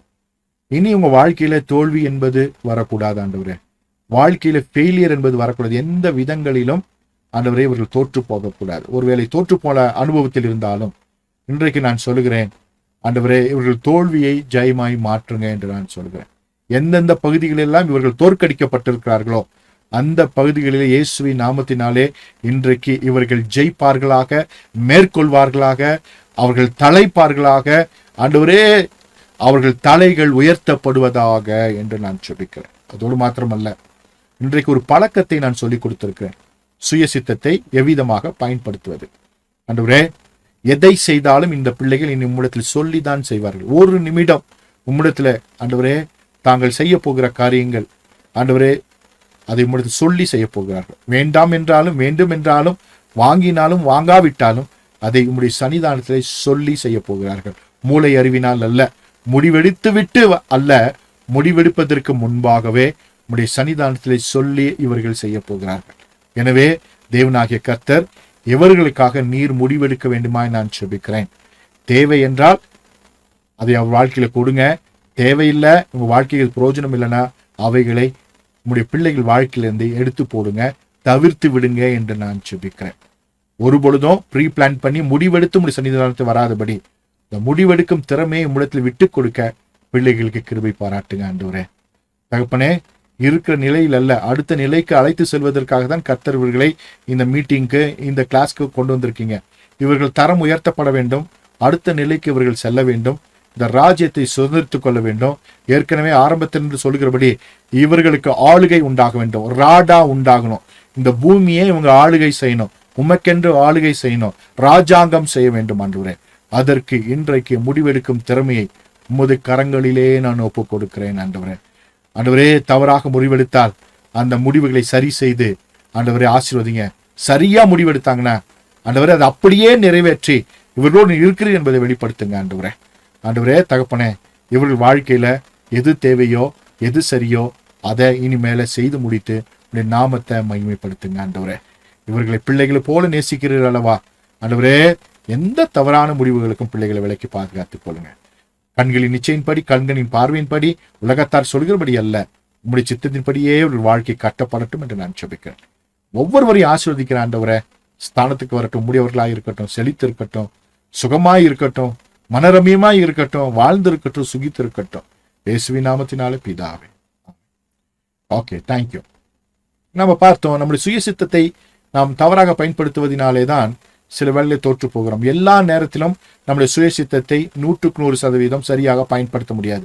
இதை ப்ராபபிலிட்டின்னு சொல்லுவோம். அதாவது எடுக்கிற 10 முடிவுல 4 கரெக்டா இருந்துரும், 6 தப்பாயிரும். சில வேளையில எடுக்கிற முடிவுகள் 8 சரியா இருக்கும், 2 தப்பா இருக்கும். ப்ராபபிலிட்டி அப்படின்னு சொல்லுவாங்க. சரியா?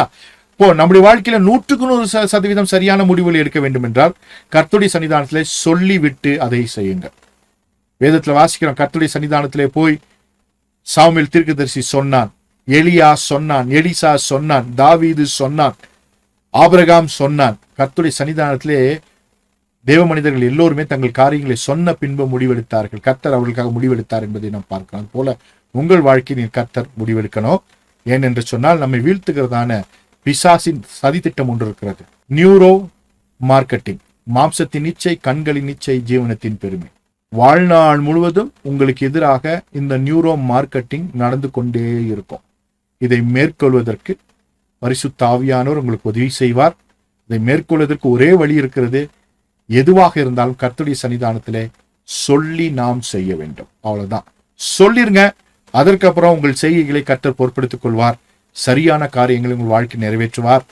கர்த்தர் உங்களை பொறுப்படுத்திக் கொள்வார். இந்த மாம்சத்தின் நிச்சய, கண்களின் நிச்சய, ஜீவனத்தின் பெருமை என்கிறதான இந்த 3 விஷயங்கள் தான் மணிக்குலத்திற்கு எதிரானது என்பதை பார்த்தோம்.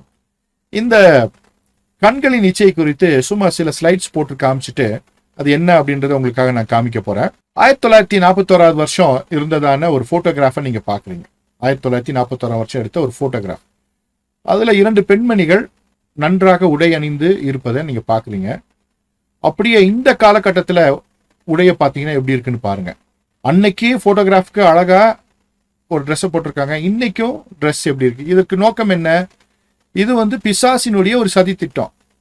உங்களை கெடுப்பதற்கென்றே, உங்களுடைய சரீரத்தை கரைப்படுத்துவதற்கென்றே, தவறான முடிவுகளை எடுக்கும்படியாக, சிந்தையிலே பாவம் செய்யும்படியாக, உங்கள் இச்சையை தூண்டும்படியாக இன்றைக்கு பிசாசு செய்திருக்கிற ஒரு சதி திட்டம் என்னன்னா, ஃபேஷன் என்கிற போர்வையில பிசாசு கொண்டு வந்திருக்கிற ஒரு திட்டம்.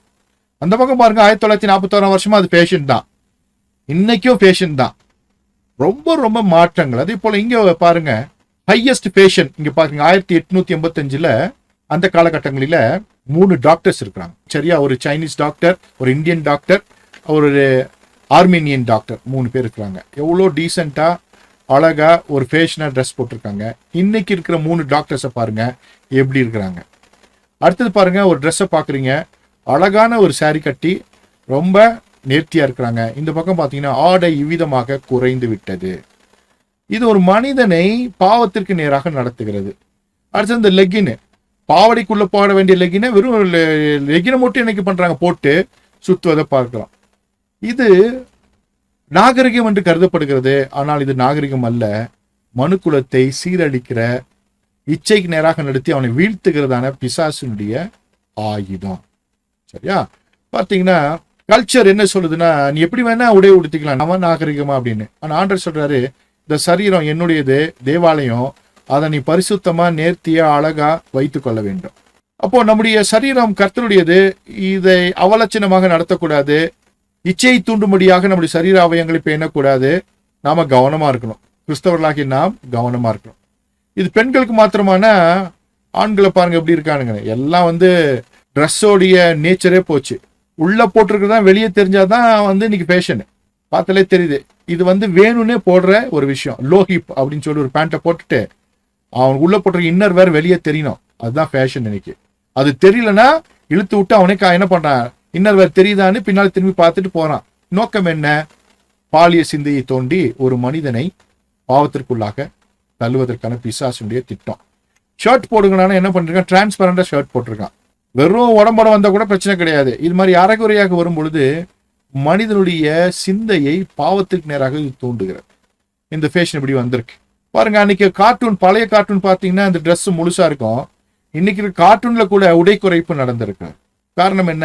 கண்களின் இச்சையை தூண்டி நம்மை பாவத்திற்குள்ளாக நம்மை தள்ளிவிட்டு நம்மை வீழ்த்துவதற்காக பிசாசு வைத்திருக்கிற ஒரு சதி திட்டம். இதுதாங்க, இதுல இருந்து தாங்க ஆபாசம் ஆரம்பிக்கிறது, புரோனோகிராஃபி ஆரம்பிக்கிறது. புரோனோகிராஃபி இன்றைக்கு மொபைல் வச்சிருக்கீங்க, மொபைல்ல அது டேஞ்சரான ஒரு விஷயம். நன்மைக்கும் பயன்படுத்தலாம், தீமைக்கும் பயன்படுத்தலாம். கெட்டு போவதற்கும் மொபைல் காரணம், நீங்க நன்றாய் வாழ்வதற்கும் மொபைல் காரணமா இருக்க போகுது. நம்ம எப்படி பயன்படுத்த போகிறோம்ன்றதுதான் முக்கியம். ஆரம்பத்துல இருந்து சொல்லிட்டு வரேன், ஒரு பொருளை எவ்விதமாக பயன்படுத்துகிறோம் என்பது மிக மிக முக்கியமான விஷயம். இப்படி நாம் காரியங்களை பார்க்கும் பொழுது, விதமான அவலட்சணமான அரைகுறையான உடைகளை பார்க்கும் பொழுது, நாகரிகங்களை பார்க்கும் பொழுது, நம்முடைய மூளையில ஏற்கனவே சொன்ன அந்த டோப்பமைன் என்கிறதான அந்த பொருள் தேவையில்லாமல் சுரந்து நம்மையும் அவ்விதமாக மாற்ற தூண்டுகிறது. அதை ரசிக்க தூண்டுகிறது. ரசிப்பது வேதவசனம் சொல்கிறது இல்லையா, ஒரு ஸ்திரீயை இச்சையோடு பார்த்தாலே விசாரம் செய்தாயிற்று அப்படின்னு ஆண்டவர் சொல்லிட்டார். அப்போ நமக்கு இன்னைக்கு எப்படி இந்த உலகம் எப்படி இருக்கு, எல்லாம் அறகுறையா தான் இருக்கு. இந்த அறகுறையை பார்த்து நம்முடைய மனநிலையை கெடுத்துக் கொள்வதற்கு பிசாசு வைத்திருக்க திட்டம் தான் இது. நம்மையும் நம்முடைய பிள்ளைகளையும் விதமாக மாற்றுவதற்கு ட்ரெயின் பண்ணுது இந்த டோப்பமைன். நம்மை அறியாமலே ஃபேஷன் சில உடைகளை நாம் முடித்து விடுகிறோம். நம்மை அறியாமலே. இதற்கு ஒரே ஒரு வழிதான் இருக்கு. வேதவசனம் சொல்லுகிறது, கண்ணானது சரீரத்தின் விளக்காய் இருக்கிறது. உன் கண் தெளிவாய் இருந்தால் உன் சரீரம் முழுவதும் வெளிச்சமாயிருக்கும். உன் கண் கெட்டதாய் இருந்தால் உன் சரீரம் முழுவதும் இருளாயிருக்கும். இப்படி உன்னிலுள்ள வெளிச்சம் இருளாய் இருந்தால் அவ்விருள் எவ்வளவு அதிகமாயிருக்கும். எனவே இந்த கண்களை கர்த்தருடைய சன்னிதானத்தை நம்ம ஒப்புக் கொடுக்க வேண்டும். இந்த கண்கள் எப்பொழுதுமே நமக்கு பிரச்சனை தான். இந்த கண்ணை வச்சு நல்லா பார்க்கணும்னா கர்த்தர் தான் நமக்கு உதவி செய்யணும். இந்த கண்ணு வழியா நம்முடைய சரீரம் கெட்டு போகாம இருக்கணும்னா கர்த்தர் தான் நமக்கு உதவி செய்யணும். ஒவ்வொரு நாளும் நம்முடைய கண்களை கர்த்தருடைய சன்னிதானத்திலே ஒப்புக் கொடுக்கணும். ஆண்டவரே, இந்த கண்களால் நான் பார்க்கிற காரியங்கள் மூலமாக என் சரீரத்தை நான் கடைப்படுத்தி விடக்கூடாது. என்னுடைய பரிசுத்த ஜீவியம் கெட்டு போய் விடக்கூடாது. இந்த கண்களிலே மாற்று பார்வையில் பார்க்க, சரியாய் பார்க்க, உலகம் என்ன நினைக்கிறதோ அதை தாண்டி உம்முடைய பார்வையில் பார்க்க எனக்கு கற்றுத்தாங்க அப்படின்னு நம்ம எப்பொழுதுமே ஜெபிக்க கடமைப்பட்டிருக்கோம். இந்த உலகத்துல வீழ்ந்தவன்லாம் கண்ணாலதான் விழுந்தான். வேதவசனம் சொல்லுகிறது இல்லையா, கண்ணால வீழ்ந்தவன் தான், கண்ணு பார்வையினால வீழ்ந்தவன் தான். நீதிமொழிகளை வாசிக்கிறோம், கண்ணிமையினாலே அவனை பிடித்தாள் அப்படின்னு இருக்கு. பேதையான வாலிபனை அந்த ஸ்திரீயானவள் கண்ணிமையினால பிடிச்சாலாம். வாஸ்து பார்த்தா ரொம்ப ஆச்சரியமா இருக்கும். சோ கண்ணானது சரீரத்தின் விளக்காய் இருக்கிறது. உன் கண் தெளிவாயிருந்தால் உன் சரீரம் முழுவதும் வெளிச்சமாயிருக்கும். உன் கண் கெட்டதாயிருந்தால் உன் சரீரம் முழுவதும் இருளாயிருக்கும். ஆகையால் உன்னில் உள்ள வெளிச்சம் இருளாகாதபடிக்கு எச்சரிக்கையாயிரு. உன் சரீரம் ஒரு புறத்தில் இருள் அடைந்திராமல் முழுவதும் வெளிச்சமாயிருந்தால், ஒரு விளக்கு தன் பிரகாசத்தினாலே உனக்கு வெளிச்சம் கொடுக்கிறது போல உன் சரீரம் முழுவதும் வெளிச்சமாயிருக்கும் என்றார். இது ஆண்டவராக இயேசு கிறிஸ்து நமக்கு சொல்லிக் கொடுத்த அற்புதமான விஷயம். அப்ப இன்னைக்கு உலகம் வேறு விதமாக இச்சைக்கு நேராக, கரைப்படுத்துகிறதுக்கு நேராக, பாவத்திற்கு நேராக போய்கொண்டிருக்கிறது. இந்த உலகத்தில் நாம் கிறிஸ்துவனுடையவர்களாக வாழுகிறோம். கண்ணுக்கு பேண்டேஜ் எல்லாம் போயிட்டு போக முடியாது, பார்த்துதான் ஆகணும். பார்வையை மாற்றிக்கொள்வதற்கு கர்த்தர் உங்களுக்கு உதவி செய்வார். எப்படி பார்க்கணும் அப்படின்னு கர்த்தர் உங்களுக்கு சொல்லித் தருவார். எப்படி பார்க்கணும் எல்லாம் ஒண்ணுமே இல்லை, என்ன பண்றது, அரைகுறையா போயிட்டு இருக்கிறாங்க, கர்த்தர் தான் அவங்களெல்லாம் மாற்றணும். அந்த ஆத்துமாக்கு அறிவில்லை அப்படின்னு ஒரு ஆத்துமாவாக அதை பார்த்து அந்த ஆத்மாவுக்காக கர்த்தருடைய சன்னிதானத்தில் ஜெபிக்கிற மனநிலையை உண்டாக்கிட்டீங்கன்னு வச்சுக்கோங்களேன், ஜெயிச்சிருவீங்க. அரைகுறையா ஒருத்தர் போயிட்டு இருக்கிறாங்க, உடனே ஆண்டவரே என்ன ஆண்டவரே இந்த ஆத்மா இப்படி போயிட்டு இருக்கு, அதுக்கு ஒரு அறிவை கொடுத்து அதை தொட்டு மாற்றுங்க ஆண்டவரே, அதுவும் தேவராஜ்யத்துக்கு வரட்டும் ஆண்டவரே அப்படின்னு நாம் நம்முடைய குழந்தைகளை பார்ப்பதை போல பார்த்து விட்டால் பிரச்சனை முடிஞ்சிடும். எத்தனை பேருக்கு புரிஞ்சு? நம்முடைய தாயை போல, நம்முடைய தகப்பனை போல, நம்முடைய குழந்தையை போல, நம்முடைய உறவுகளை போல பார்த்து விட்டால், நம்முடைய சகோதரியை போல, நம்முடைய சகோதரனை போல பார்த்து விட்டால் இந்த பிரச்சனை முடிஞ்சிடும். இப்போ பார்வை என்னவா இருக்கணும் அப்படின்றத நீங்க தான் முடிவு செஞ்சுக்கணும். எத்தனை பேருக்கு புரிஞ்சு? பார்வை தான் பிரச்சனை. பார்வையை சரி செய்து விட்டால் கர்த்தர் உங்களை ஆசீர்வதிப்பார். சோ இன்றைக்கான வகுப்புல முக்கியமான விஷயத்தை பார்த்தோம். ட்ரிபிள் கான்குபிசன்ஸ், மாம்சத்தின் இச்சை, கண்களின் இச்சை, ஜீவனத்தின் பெருமை. ஒரு மனிதனை வீழ்த்துவதற்கு பிசாசு பயன்படுத்துகிற ஒரு ஆயுதம். இதை மேற்கொள்வதற்கான வழி என்ன என்பதை நான் சொல்லிக் கொடுத்தேன். கர்த்தர் உங்களுக்கு உதவி செய்வாராக. இதுல முக்கியமான இன்னொரு வீடியோ நம்முடைய யெஷுவா பைபிள் இணையதளத்தில் இருக்கு. பிசாசின் ஆபாச தூண்டு, டெவில்ஸ் பாண்ட் பைட் அப்படின்ற ஒரு வீடியோ இருக்கு. அது நம்முடைய ஆப்லயே இருக்கும். ஆப் இருக்கு இல்லையா, மானிடவியல் ஆப் இருக்குல்ல, அதுல எக்ஸ்ட்ரா போனஸ் கிளாஸஸ் இருக்கும். இந்த போனஸ் கிளாஸஸ்ல கடைசி இதுதான் இருக்கும். ஏன்னா இது ஒரு நம்முடைய வகுப்புக்கு தேவையானது. இதை பார்த்தீங்கன்னா இன்னும் நிறைய விஷயங்களை தெரிந்து கொள்ளுங்க, உங்களுக்கு பிரயோஜனமாக இருக்கும். நம்முடைய சரீரத்தை விதமாக பரிசுத்தமாக வைத்துக் கொள்வது என்பது மிக மிக அவசியம். நம்முடைய சரீரம் இருளாய் இருக்கக்கூடாது. நம்முடைய சரீரம் இருளாய் இருப்பதற்கு காரணம் நம்முடைய கண்கள் தான். நம்ம கண்களை விதமாய் பரிசுத்தமாக வைத்துக் கொள்வது என்பது உங்களுக்கும் உங்க ஆண்டவருக்குமான ஒரு உடன்படிக்கை. அந்த உடன்படிக்கை சரியாய் வைத்துக் கொள்ளும் பொழுது நாம் பரிசுத்தமாய் வாழ்ந்து விடலாம். சோ இந்த உலகம் நம்மை எவ்விதத்தாலும் வீழ்த்துவதற்கு தான் திட்டம் போடும். பிசாசு நம்ம வீழ்த்துவதற்கு திட்டம் போட்டே தான் இருப்பான்.